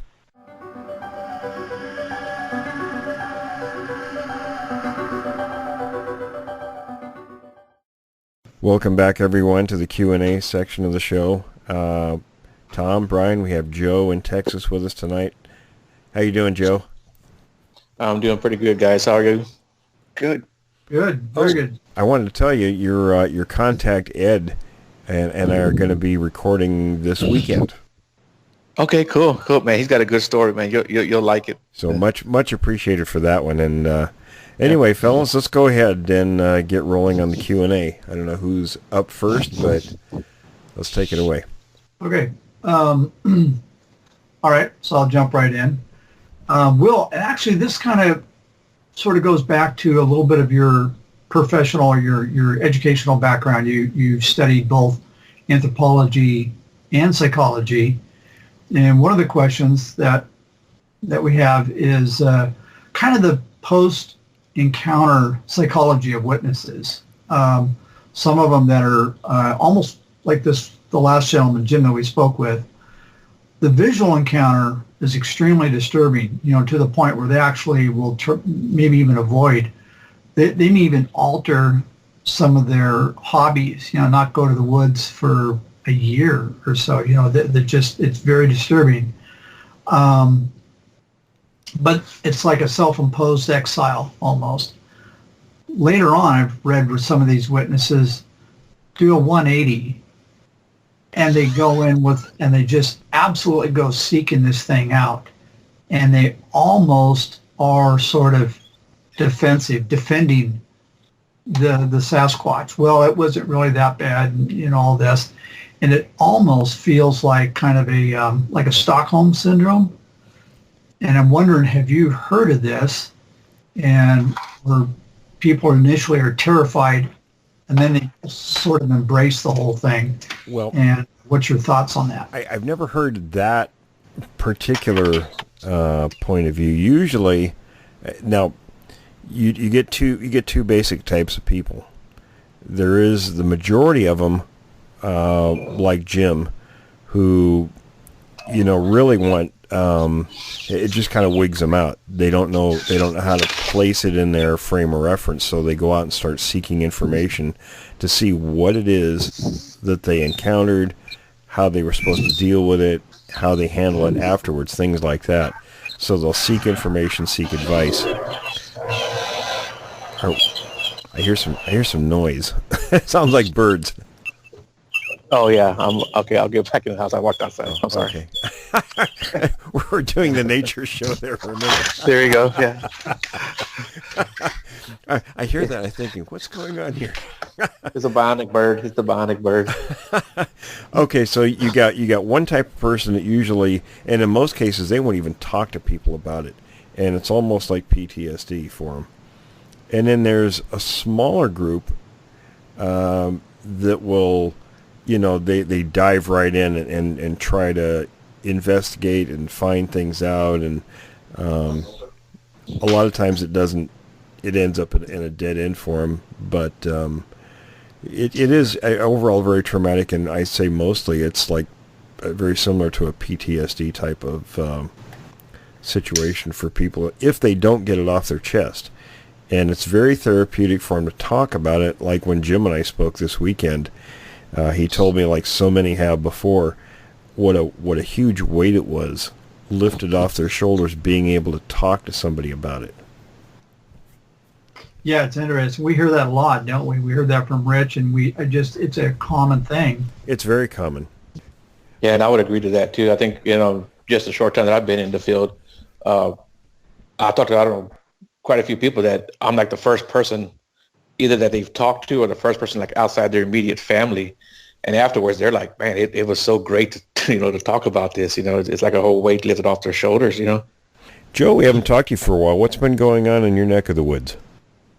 Man, well, I've had a lot of issues in my personal life and I'm getting back into the swing of things. And, but yeah, I've been going out to Sam Houston. I think I've been out there 3 times in the last, month and a half. And the 2 trips, it's like anything else. Sometimes you don't find anything or hear anything. But this last trip out, I sent you that picture of that footprint I found. And it was, it was a day after a really bad storm here. We've been having real bad storms the last couple of weeks. And there was nobody else out there. As a matter of fact, that park was closed, but we drove through the little barrier they had anyway. And so we got out there. We walked not even that far down the trail, maybe 100 yards or so. And there was a little creek. And right off the trail, maybe 10, 12 feet off the trail, I saw that footprint. It was coming from the brush. And it was just that one footprint, and it was about 8 inches long. Oh, and, young one. Yeah. But it was really wide for a small foot, and there was no other step because there's a creek right there. I don't know if I sent you that picture too, but there's a little creek. There was no footprint in the creek, so I'm thinking they stepped up on that little bridge that was there and stepped off into the grass on the other side. But that was a pretty cool little find. And I've been talking to people. Since the last time I was on your show was back in November. I can't tell you how many people that have emailed me. I think every time someone emails me, I email you back, hey, someone else has emailed me. I've got another encounter, another story. People want to, come out and, want to join me on one of these little expeditions that I've been doing. And I've been pretty busy. That's great to hear. Yeah. I've already got a contact out by Canyon Lake. As a matter of fact, that's the guy you're going to talk to. I'm gonna go out there with him where he saw. He had a couple of sightings out there, out by the Trinity River. I got a guy that wants me to go out there where he had a couple of sightings. So yeah, Texas, man, it's pretty active, and I definitely have time to do it now. So. Hey, Joe. So I think, yes, sir. Quick question. So you're down in Texas. What are your thoughts? I've heard, I have no idea, but I've heard that they can actually be very aggressive, the Sasquatch in Texas. And what are your thoughts? I think they can be, but I think it's like anything else. And I think Will says that says it all the time, is their disposition, what's going on and what's going on with them, what you're doing. Because I've talked to people who have literally just seen them standing there 15 feet from them and they're just staring at them, and of course it's a terrifying experience, but other than that, nothing violent happened.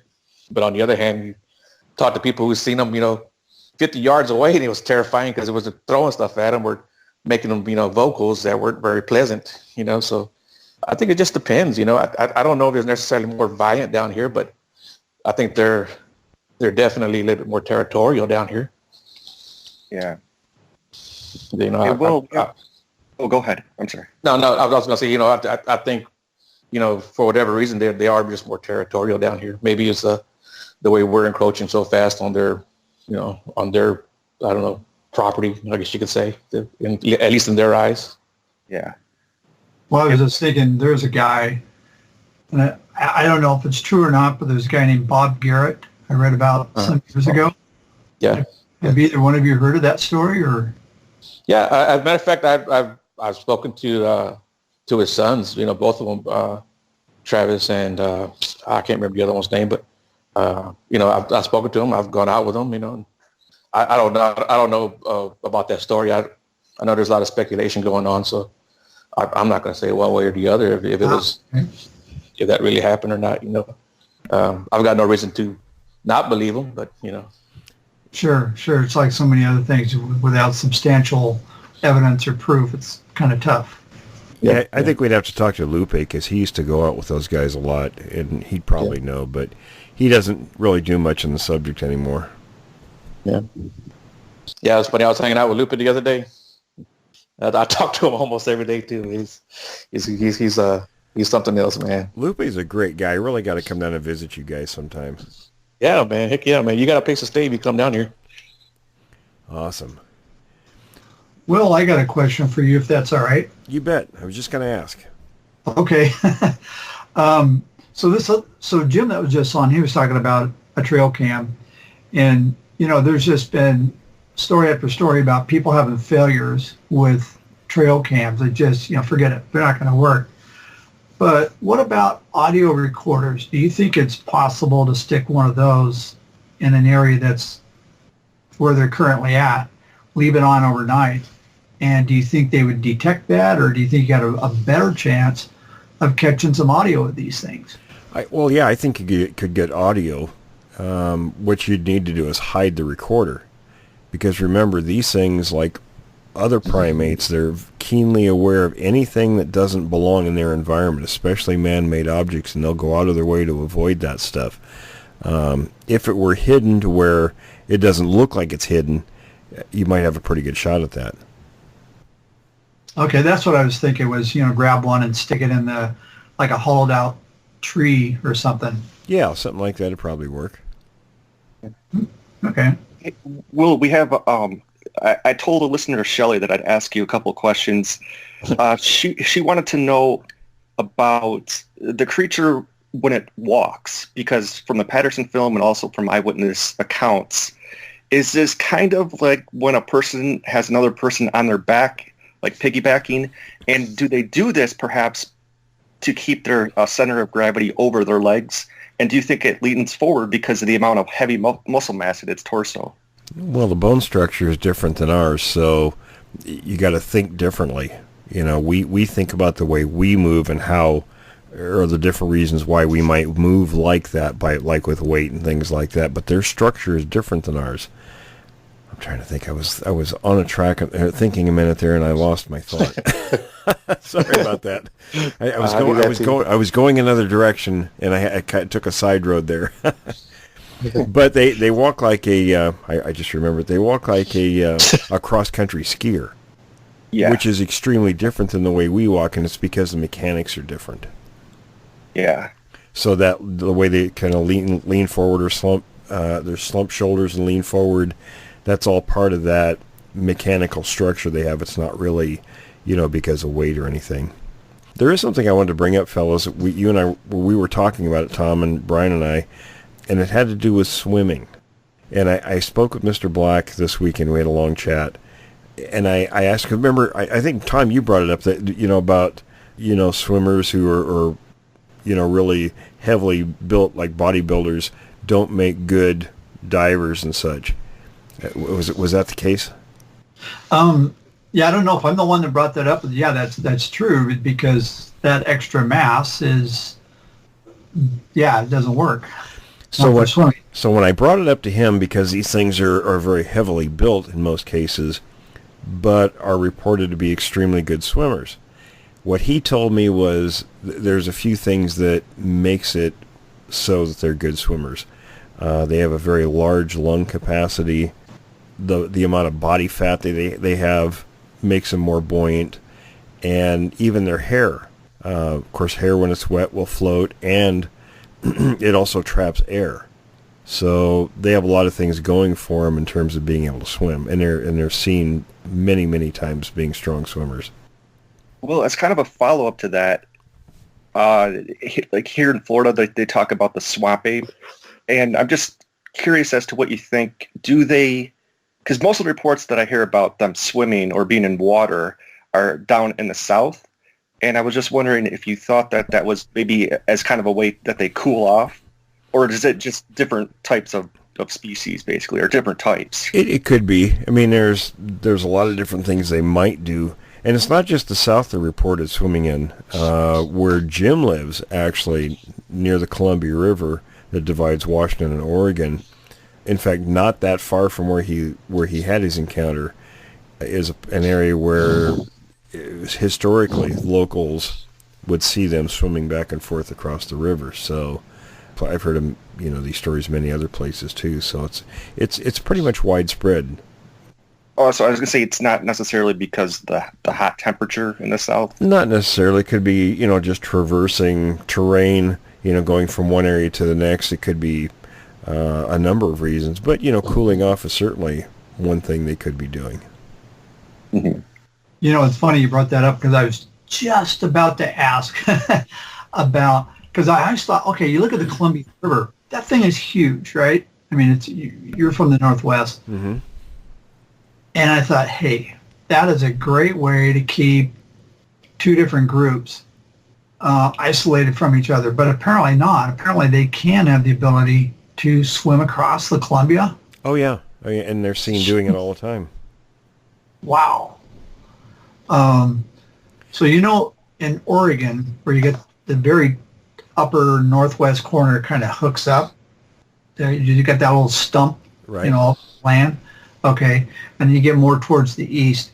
Do you think they ever swim across the river more on the Cascade side or east of the Cascade side, or can they just do it anywhere? I would say pretty much anywhere. We get reports of all over the place. So even like in eastern Oregon, Walla Walla and that sort of thing, they could just, Blue Mountains, they could just travel back and forth across that river. Yeah, I don't think it's a major obstacle for them. Okay, wow. Yeah, because good luck if humans wanted to try to swim across. Yeah, that would be an issue. And then, Will, one more question from Shelley. And without saying any names, but do you know what the status is of the people out in California that were trying to sue the government? She just wants to know, is that still in progress, or have you heard any news about that? I haven't heard anything, but my thoughts are on any type of a suit is not going to be successful. I just don't think courts will hear it.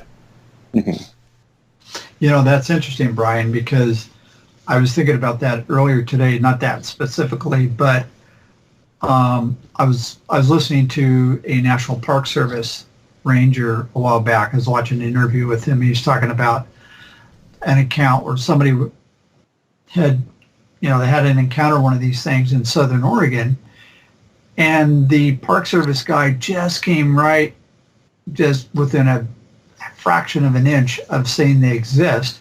And he said, well, there's no reports of people, there's no documented reports of people being injured by these things. And I was thinking, well, of course there's no documented reports because these things aren't documented. Sure, it's all in the wording. Yeah, exactly. And I've heard that a couple times. I've even heard that from somebody that shall remain nameless that had a Bigfoot show that shall remain nameless. So you can guess who it is. And I think the guy had a JD. And anyway, he said, yeah, there's no documented reports of people being injured by these things. Well, right.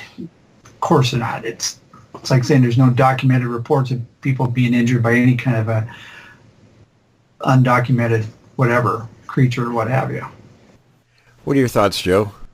Well, definitely, these guys know about it, and they're not going to be you know, I'm sure they're documented somewhere, but, you know, we'll never see it. You know, that's probably for your eyes only type of people. Because I was out at one night, me and my buddy were out. We had a parabolic mic, and forest ranger rose up on us, and he's like, "What are you guys doing?" It was like 2:00 in the morning. He's like, "What are you guys doing?" And we were like, "Well, you know, we're just out here listening to the sounds of nature." That's exactly what I told him. And man, he got this big smile. He goes, "Oh yeah," and I said, "Yeah." He goes, "You haven't heard anything that you shouldn't be hearing, have you?" Like that. But he had this big smile when he said it. Anything you shouldn't be hearing. Yeah. Yeah. He said it just like that, but he had a big smile. And when he smiled, we all kind of smiled, looked at each other. He knew what we were doing out there. Sure. You know? 2 a.m, you got, you know, you guys got different National Forest Service rangers, because here in Oregon, at they close up shop at 4:30. At 4:29, forget it. They're gone. I'll tell you what, though, and this will probably happen. I'm going up, I'm taking a week vacation to go up and visit my old buddies in Washington at the end of June, and we're going to do a camping trip. And every time we go up to this place just outside of Mount Rainier, we get our fire set up, camp is set up, and we're sitting around, you know, shooting the breeze. And we're talking, you know, 9, 10 o'clock at night, because we go eat and have a couple of beers and stuff like that. Just, you know, reminiscing about growing up. I've known these guys since we were kids. And every single time, a ranger shows up, and from the National Park Service. And the first thing they ask is if we have guns. Well, first of all, it's outside the National Park Service, so it's none of their damn business, really. But we tell them, sure, you know, and they're like, oh, okay. Now, what's interesting about this is we camp in an area that has had a lot of Sasquatch activity over many years.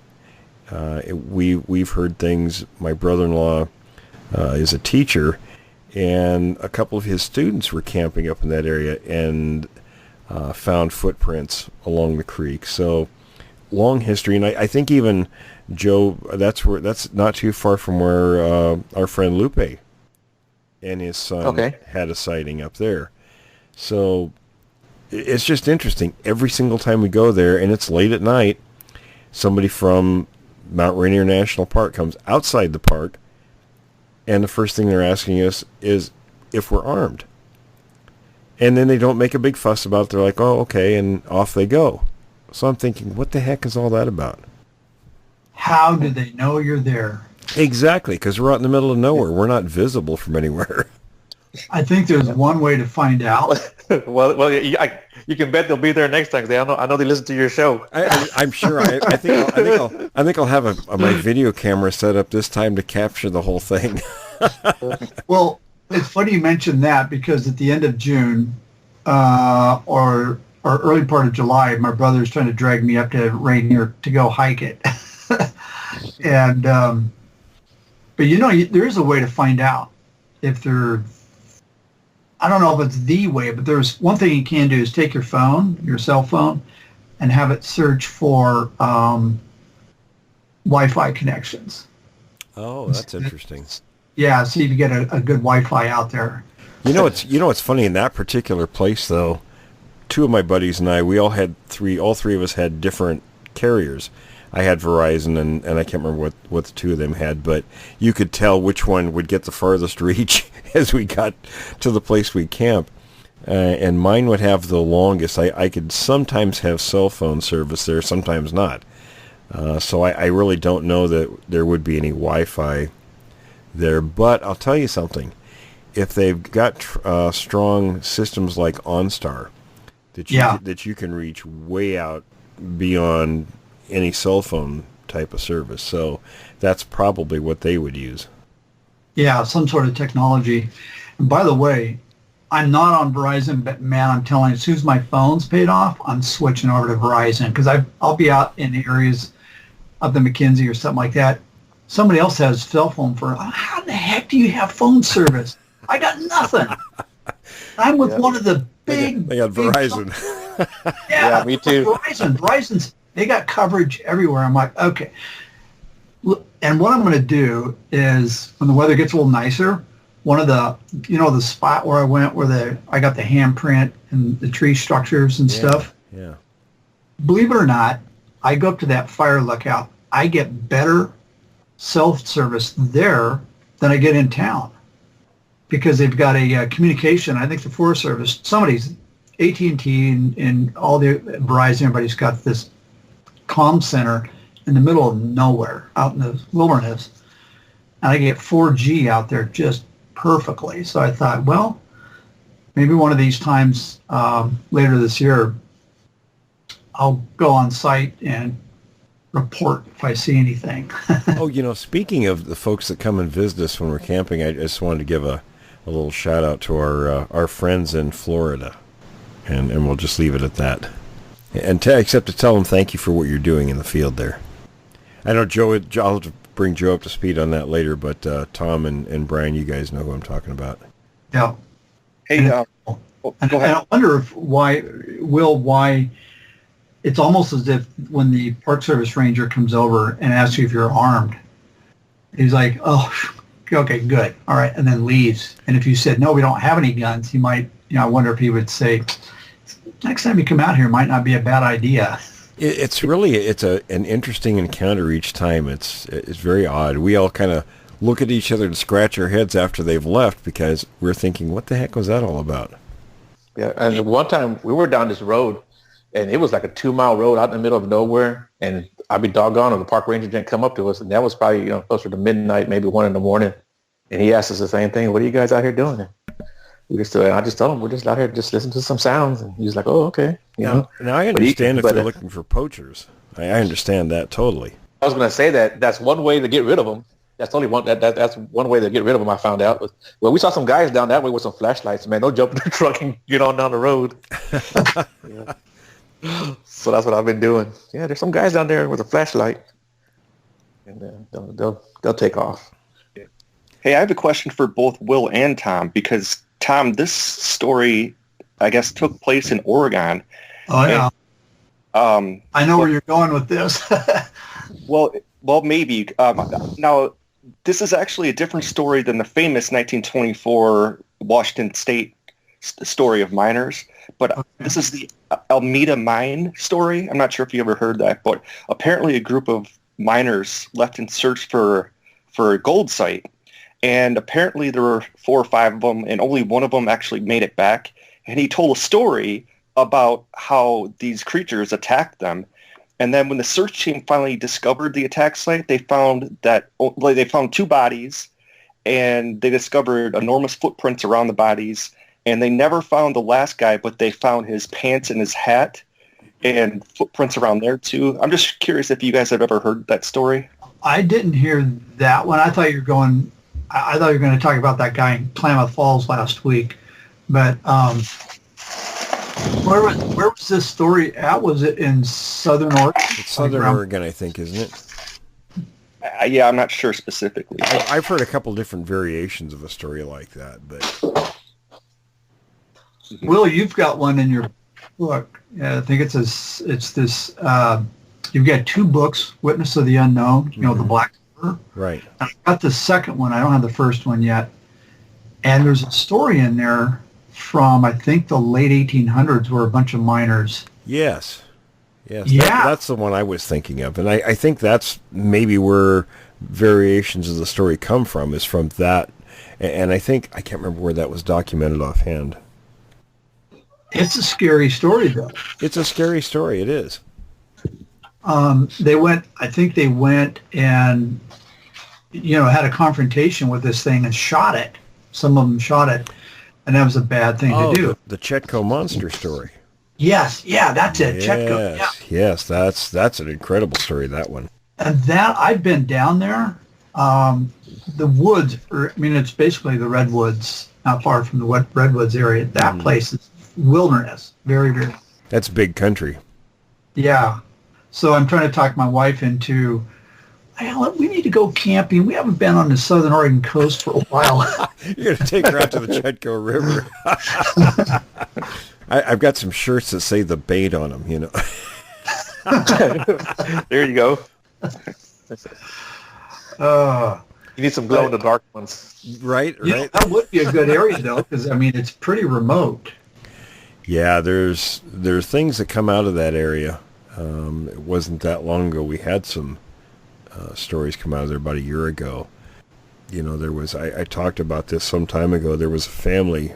The father contacted me. And they had these things coming around, and I think he said he had 4 small children under the age of 10 or 7. It was all real little kids.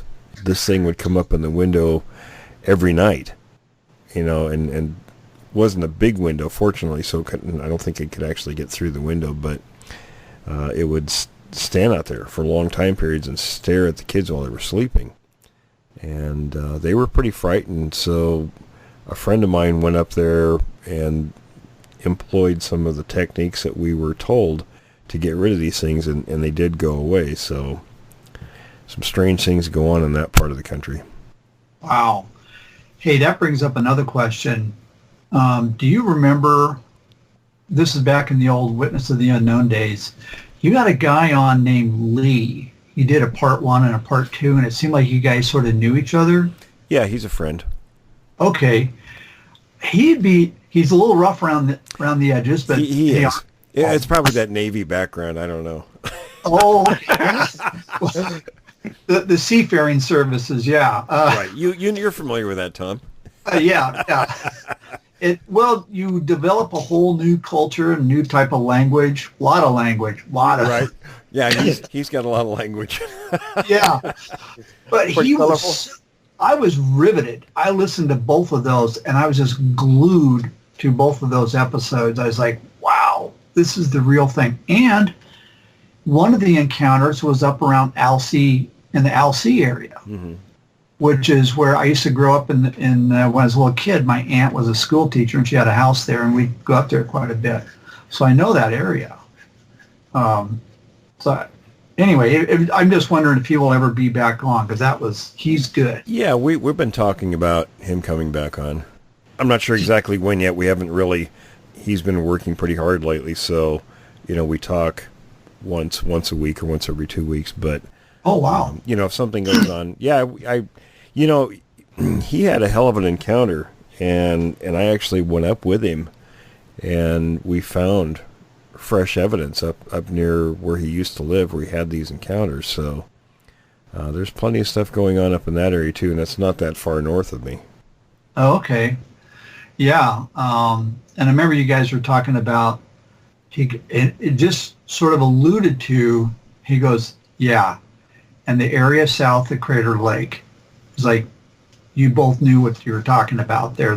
That's a kind of a desolate area, or we've talked extensively about some of these places. Some of these places really nobody should go into because of the behaviors of these things are kind of beyond, what people should be exposing themselves to.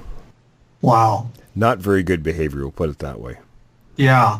And I hate to say it, when I heard that, I'm like, okay, I got to go down and check this out. I know that's why I don't like to bring it up sometimes, because you say something, you try to warn people, don't do something, and that's exactly what they do. They want to run headlong into a place. There's 75% of me says stay away, use wisdom. And then there's 25% that's just reckless. that person that wants to become a sack lunch. Yeah.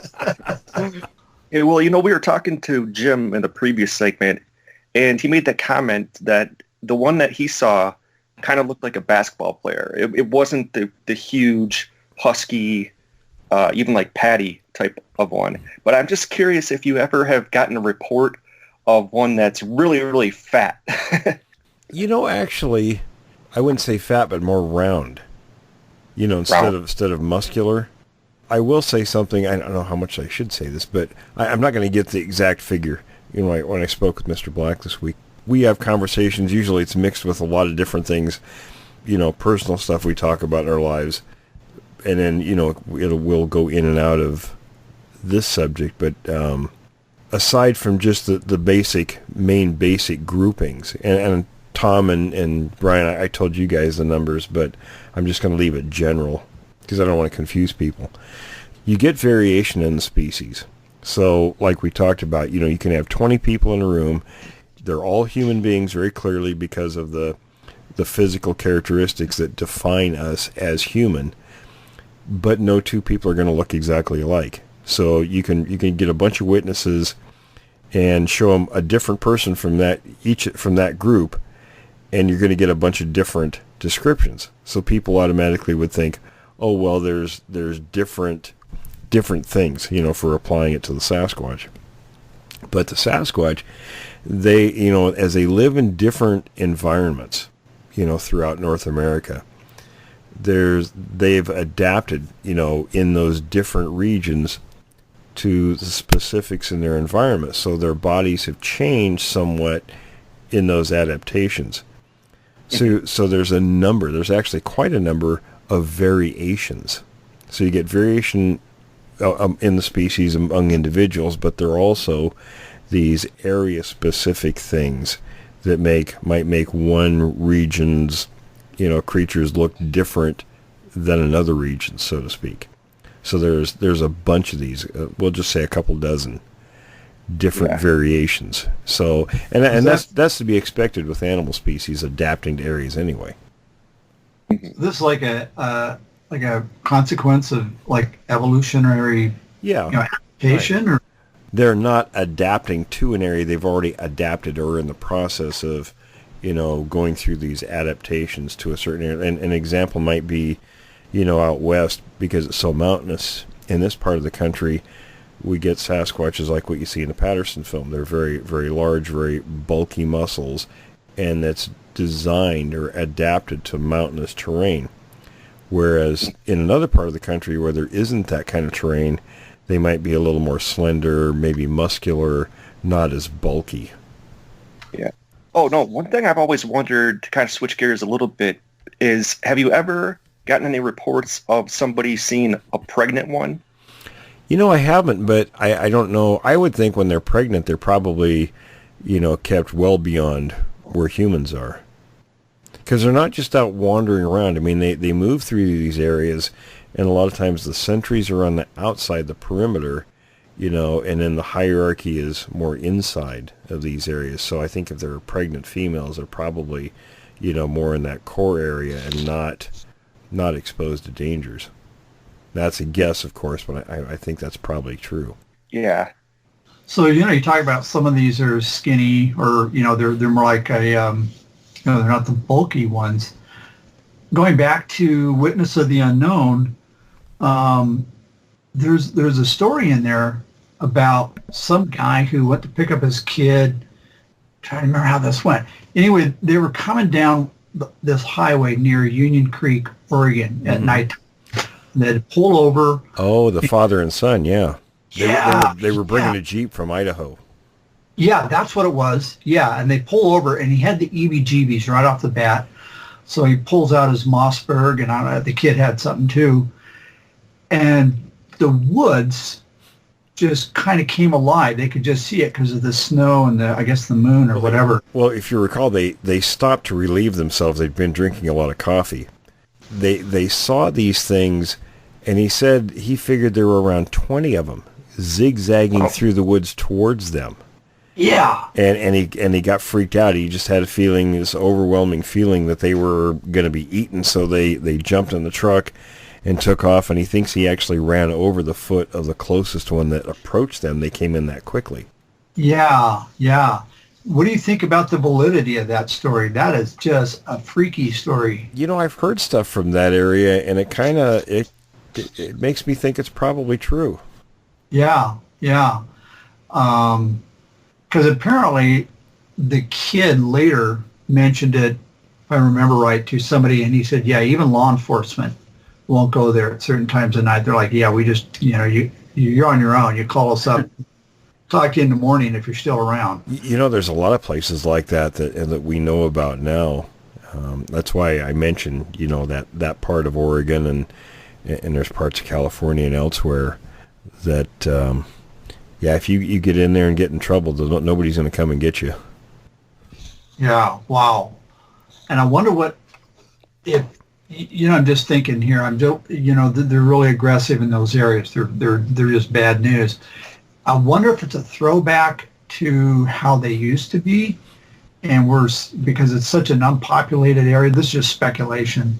Well, what I think is, we've talked about all this, how, with the interaction with early humans and how we got to be where we are in the food chain and dominating the world.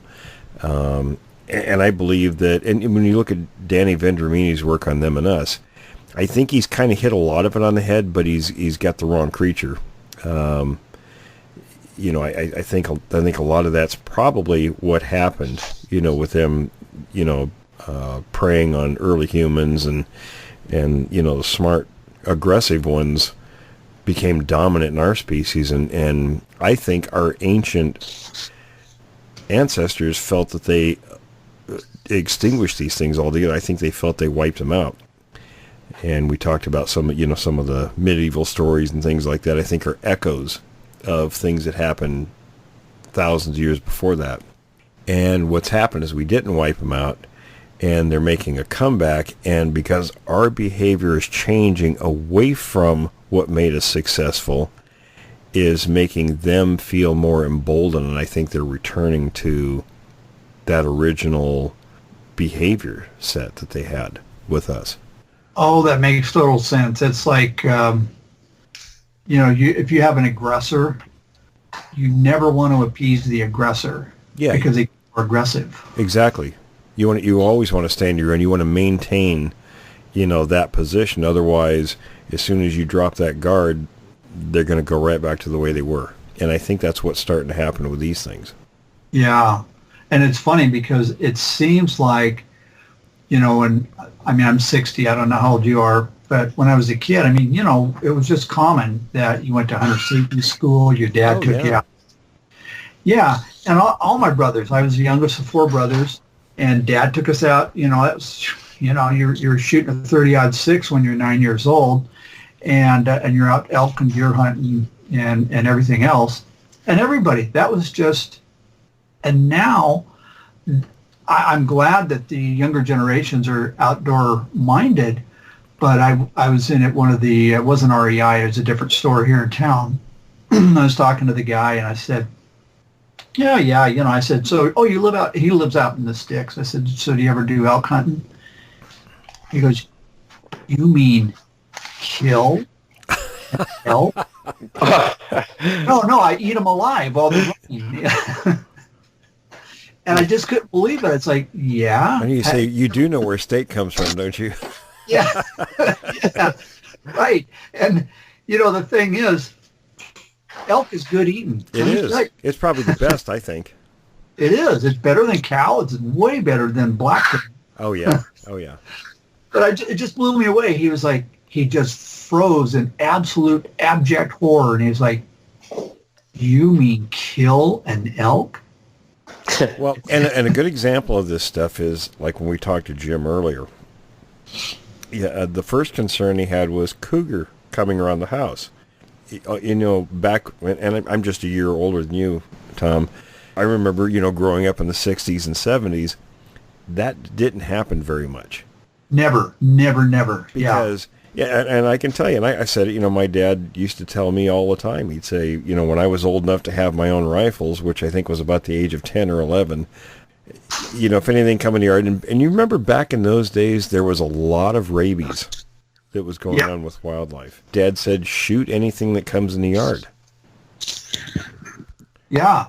And you didn't think twice about it. You just did it. And I grew up in a semi-rural suburban area, so it was common.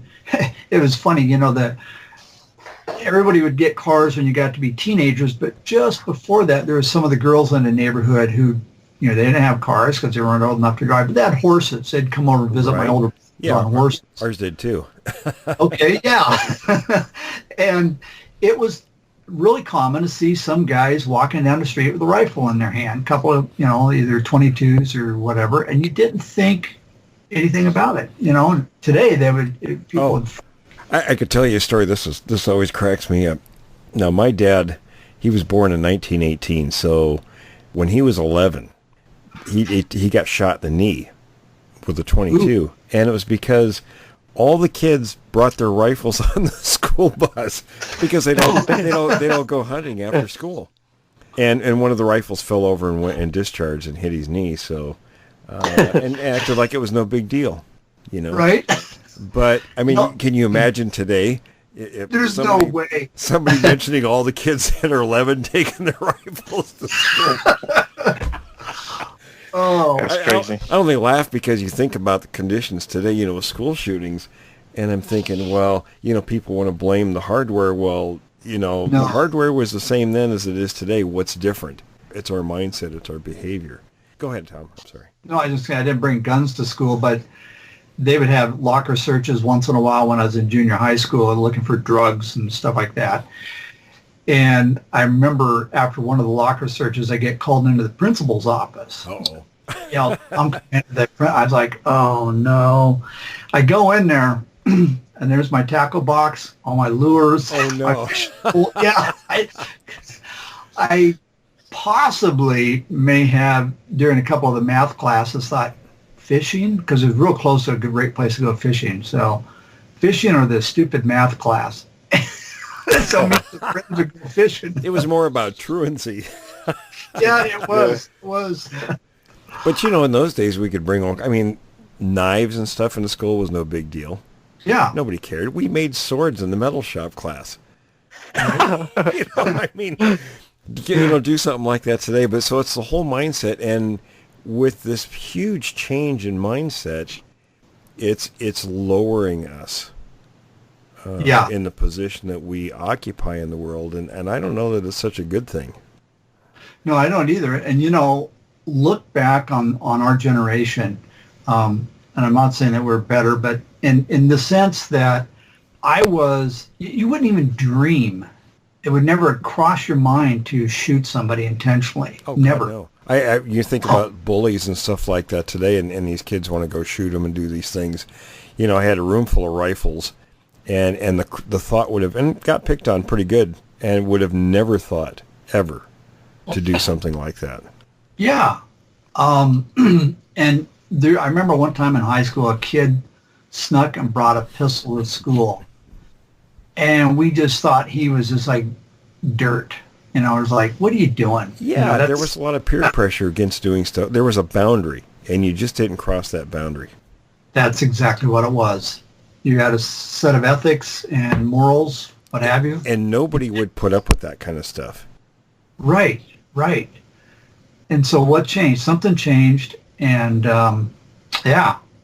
it's too bad. Yeah. So I just see, not just with regular animals, but these things too, a lot of interaction problems growing over time. Mm-hmm. Well, 30 years ago, 25, 30 years ago, something, I remember when the state of Oregon enacted a law. They passed a law in their infinite wisdom to disallow hunting mountain lions with dogs. No, can't do that. They did it with bears too. Oh, did they? Yeah. Okay. So state of Oregon, I checked ODFW, Oregon Department of Fish and Wildlife. There's an estimated 6,600 cougars in Oregon. And oh, by the way, they're not spread out neatly across the entire geographic area. No, Right. no. Right. They're concentrated in certain spots. Let me. Oh, go ahead. I'm sorry. No, that's all. I'm just going to say. So it's and now they're becoming a huge problem in Oregon, and I think they are in Washington too. I have to correct something on the bear. I'm not sure about the dogs. I know they used to be able to bait bears, and they outlawed that. I'm not sure about dogs. When I was a kid, you could use dogs, but I don't remember hearing anybody use dogs later. Yeah, I don't know. I got a buddy of mine that I think I mentioned him one time. He got out of the Army. He was a Cobra pilot. And he'd been in for close to 30 years. He'd been in Vietnam and all over the place. He'd never been hunting. It's like, I'm going to go hunting. Come on, we're going to go hunting. Okay, great. And we had a friend of ours that owned a donut shop. He said, all right, here's what we're going to do. We're going to go over and talk to Dean, and we're going to he throws donuts away, they all do. We're going to get a big old case of donuts. We're going to take those and dump them here, and then we're going to get some salt blocks. Oh, I've found where people have illegally baited for bears in places. Yeah, it's like, dude, you can't do that. No, it'll be fine. I'm like, they actually have incentive programs for not. Well, listen, fellas, we're starting to run short of time. We'll go one by one for a final thought. Joe, what's on your mind? Kind of what you guys were kind of touching on. I guess we'll talk about that later. But the whole, I guess, kind of like people habituating these animals. I like to talk about that next time we're able to. Yeah, Joe, let's have you on again with us next week since you didn't get to really to dive in too much. But give out your email first. Okay, my email is jrg.hillcountry@gmail.com, and that's the best way to get a hold of me. Now, I'm pretty good at getting back with people, so and you email me out. And Joe's in Texas, so folks, anybody in Texas, get a hold of Joe. Brian, Any final thoughts, buddy? Maybe just two things real quick. Okay. Just remember everybody to subscribe to the YouTube channel. Also, remember that if anybody has any questions, like we asked a couple from Shelley this week, but you can email creekdevilshow@yahoo.com. Just one word, creekdevilshow@yahoo.com. And then real quickly, if we have time for one more question. Yeah, sure. Okay, and I want to thank Todd for also sending me some videos.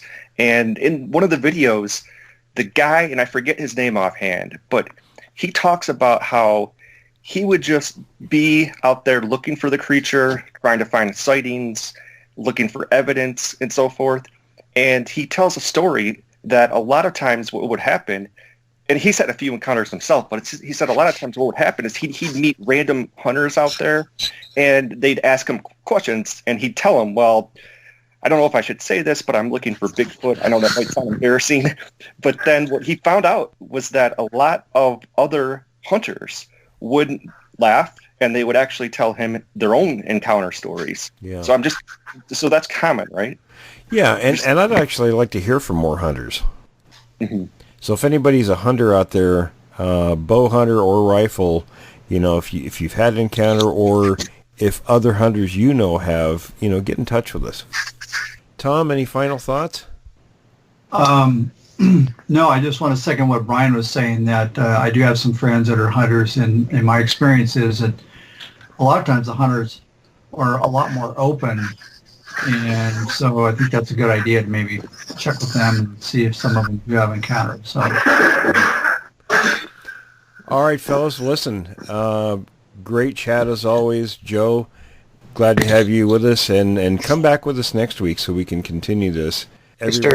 Everybody stay tuned for the reading by Jim Sower, and we'll be back next week.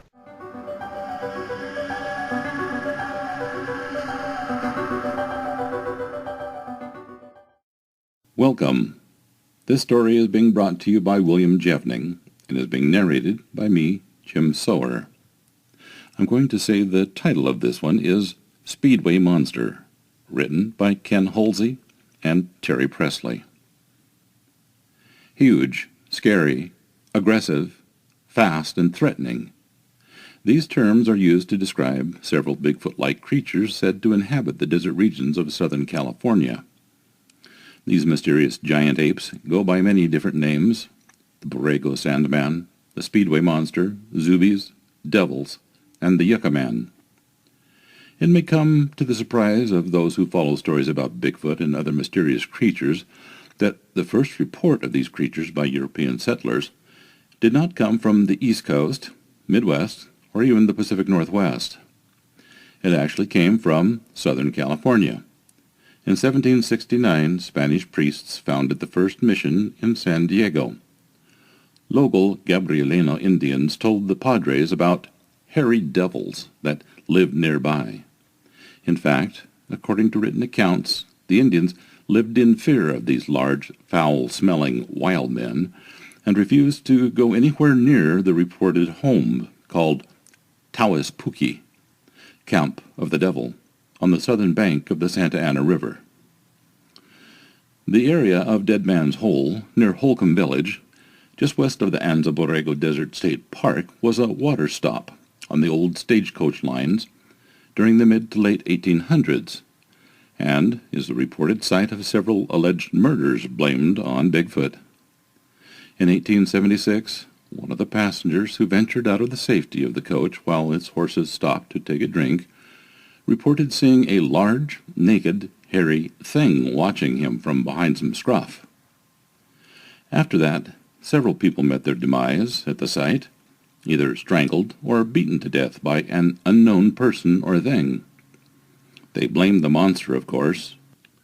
In April of 1876, the San Diego Union reported an encounter with a missing link near Warner's Ranch, also west of Anza Borrego, by a young man named Turner Helm. According to Helm, the creature had dark fur like a bear and a face like an American or Spaniard. In March 1888, two local hunters, Charles Cox and Edward Dean, set out to hunt down the monster and finally put an end to the murders. According to the San Diego Daily transcript, the pair found and killed what they were looking for, a creature described as a gorilla with the face of an Indian and fangs like a bear. The creature's body was to be transported to San Diego, where it was to be on public display, but mysteriously it disappeared before arrival.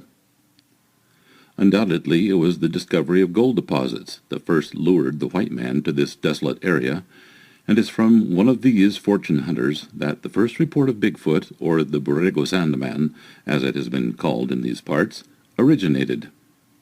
Reportedly, in 1939, a prospector, who, when interviewed in the 1970s, wished to remain anonymous, was attacked by a large group of upright walking apes as he camped near the Borrego Sink. The frightened man described the creatures as very large, covered in white fur, with glowing red eyes. The only thing said to have saved the man was the fact that the monsters were afraid of his campfire. Another report of giant footprints from the same general area came from a man named Victor Stoyanov in 1964. His story, retold in a famous article in the Saga magazine entitled America's Terrifying Woodland Monster Men in 1969. In the piece, also, it featured the story of Harold Lancaster, a miner who encountered the Sandman in 1968.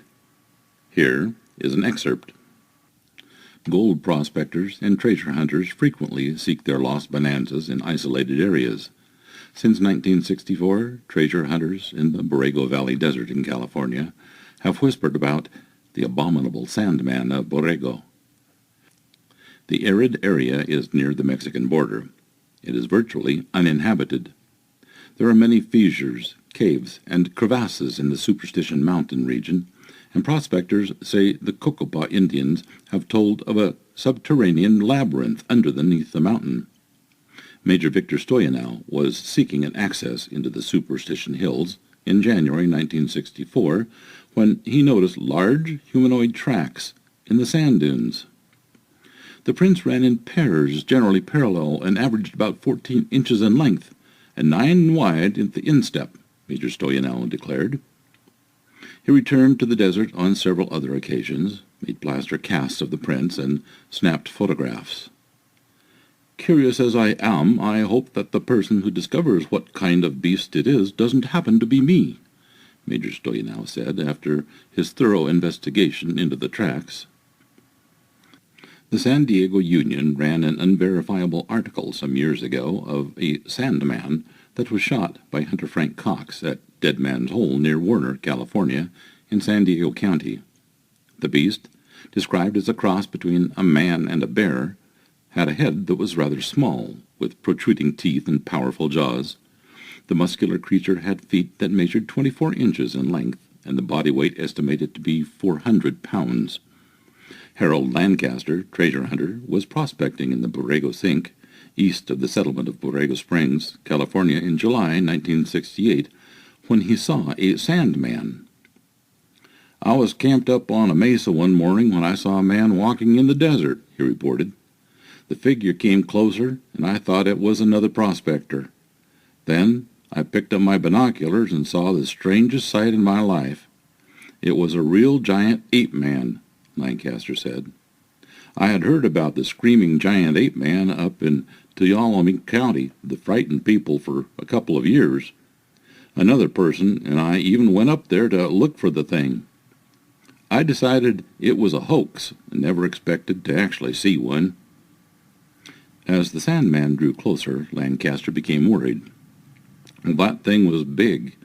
I was no match for it, he reported. I had a .22 pistol on my hip, but it would have been like shooting at a gorilla with a pea shooter. I was afraid the beast might get too close, so I fired a couple of rounds into the air. The Sandman jumped a good 3 feet off the ground when the sounds of the shots reached him. He turned his head, looked toward me, and then took off running in the other direction. Why didn't Lancaster shoot the alleged Sandman? Well, I was afraid, he admitted. They should be protected. They are a form of a primitive species. It would be a murder to kill one. They should be studied. In the late 1960s, reports of Bigfoot sightings in the desert towns of Lancaster and Palmdale reached a feverish pace that lasted well into the 1970s and then tapered off. Though these areas border on the Mojave Desert, they also border on the Angeles National Forest. It does not seem too unlikely that the creature could have been lured out of the wilderness and into the desert. More bizarre are the stories of frequent intrusions by creatures that match the description of Bigfoot that have surfaced from nearby Edwards Air Force Base, an area further inland and much further from the forested area near Los Angeles.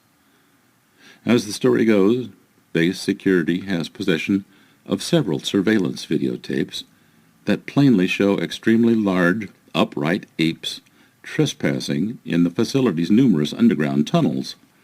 How or where the Bigfoot break into or gain access to these tunnels has never been revealed, obviously for security reasons, but reportedly these incidents happen rather often and are a nuisance.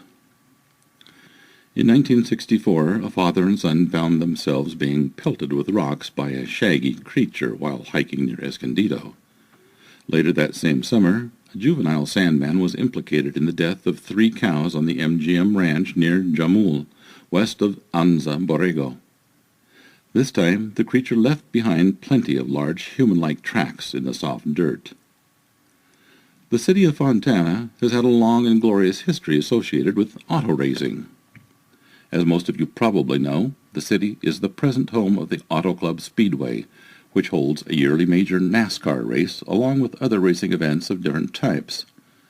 What many of you might not know is, back in the 1950s, there was a drag strip in the area that was considered one of the best in the country. The Mickey Thompson's Fontana International Dragway lasted for almost 2 decades before a series of fatal accidents forced it to close in 1972. The area is now a housing tract known as the Village of Heritage and lies about a mile east of Etiwanda Boulevard on the north side of Foothill Boulevard. These race events took place for 2 decades and attracted legions of die-hard race fans. They also attracted a very curious monster. The height of these sightings took place in the early 1960s when race patrons would regularly spot a giant, hairy, Bigfoot-like creature crossing a field adjacent to the track in full view of the grandstands. Bigfoot had been seen so regularly that it earned the name Speedway Monster. Though witnessed by hundreds of people, no one ever worked up the courage to investigate it. It is hard to speculate why a creature known for being reclusive and shy of humans would trek so close to the racetrack, filled with people, and not to mention the loud noises produced by the cars. One can only assume that it was curious about what all the fuss was about, or, more likely, that the creature was making plans on rummaging through the track's trash cans for leftover burgers and hot dogs after everyone cleared out. In July of 1965, the monster attacked a young boy as he walked home. According to the account, the creature surprised the lad by jumping out from behind some bushes. As he tried to escape from the monster, his clothes were torn to shreds. The child managed to get loose and run away. The monster reportedly did not give chase. On August 27th of the same year, a young woman named Jerry Mendenhall was attacked while in her parked car on a residential street in Fontana by a mud-covered monster that smelled like a dead animal. The creature reportedly grabbed her through the open driver's side window. Frightened, the young woman put the car in gear and stepped on the gas to escape, leaving the monster in the dust. Though the Speedway closed its doors in the early 70s, reports of the Speedway monster continued in the city of Fontana and the nearby San Bernardino Mountains.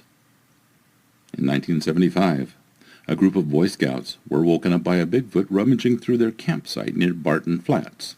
Likewise, in 1976, a young man came face to face with the creature outside his cabin near Big Bear.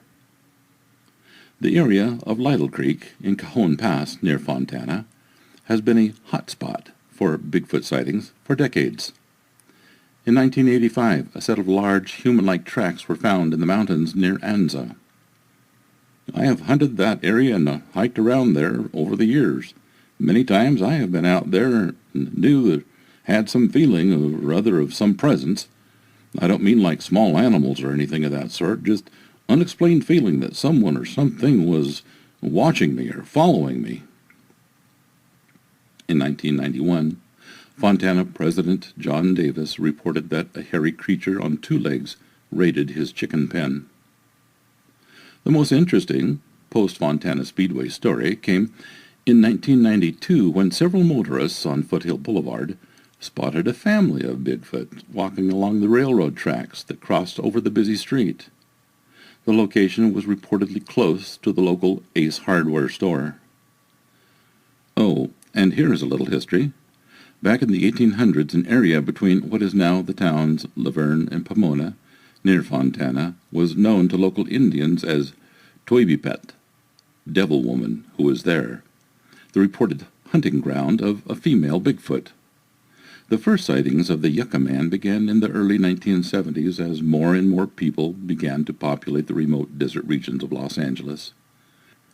As families migrated out of the congested city to the cheaper outlying areas in the desert, stories of a large hairy monster began to circulate amongst the relocated suburbanites.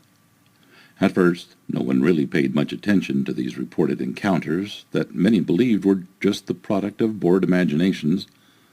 All of that, however, was about to change. On a cold February night in 1971, a lone guard manned a post outside an armory on the outskirts of the Marine base near 29 Palms. Without warning, the otherwise unearthly quiet was suddenly shattered when a large mass appeared out of the dark desert landscape. The guard raised his rifle and commanded the being to halt. Much to the young man's surprise, the large figure did not stop, but instead charged right at him at an inhuman rate.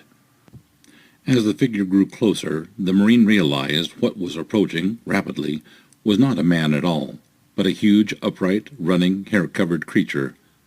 Paralyzed by shock, the young guard stood his ground, too frightened to move. The mysterious creature threw the man to the ground, rendering him unconscious. When the guard's relief arrived several hours later, they found him almost incoherent with his rifle nearly bent in two. After the incident, both the CIA and FBI were contacted to conduct an investigation. Much to their surprise, the locals were more than eager to tell their stories about giant man-beasts in the area. In fact, the very same night as the attack on the guard, two creatures had been seen roaming through the neighborhood, relatively close to the base. When a local couple looked out of their front window to see what was upsetting their dog, they saw the two Yucca men crossing the front lawn. Then some time later, the same creatures were seen near a horse corral some distance away. The investigation also revealed that several employees at the Jordan Joshua National Monument had seen Bigfoot-like creatures on numerous occasions. 8 years later, in May of 1979, a young couple were leaving their condominium complex in Desert Hot Springs, north of Palm Springs, when a large, hairy creature emerged from behind a yucca and in front of their car. According to the driver, the animal, which had a chest the size of a refrigerator and arms that hung down below its knees, was so large that he could only see it from the midsection down. The beast that reportedly was covered in long, tan-colored hair disappeared quickly back into the night, leaving no footprint evidence. Again, in 1979, A 12-foot-tall Bigfoot made a visit to Hemet, California, some distance to the south of Palm Springs, twice in a period of a week. This time, however, the creature left 17 tracks in the mud along a rural road during its initial visit. The tracks measured 18 inches in length and spaced 6 feet apart. Noted Bigfoot researchers Douglas Trapp and Danny Perez both conducted an investigation of this sighting, even going as far as to perform a stakeout of the location where the tracks were found.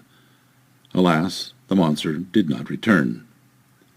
In 1988, a couple of servicemen from 29 Palms were returning home from a day of fun in the sun at Big Bear Lake, and about 9 o'clock p.m., when they encountered a creature that the locals call the cement monster.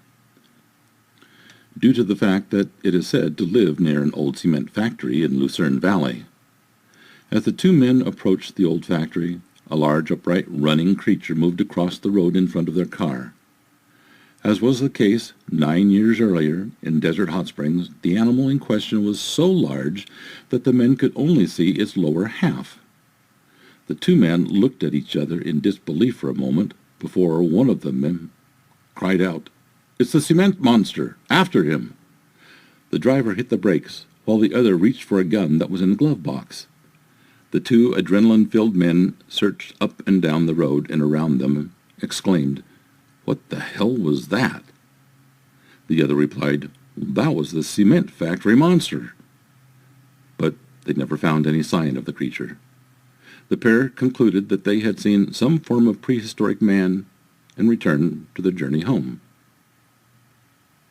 This ends the reading of the story, Speedway Monster. Thank you for listening. Thanks for listening to this episode of Creek Devil. If you or anyone you know has had an encounter with these creatures, please contact us at williamjevning@yahoo.com. That's William, Jevning @yahoo.com. All communication is confidential. Join us for another program next week. And until then, keep your eyes open out there.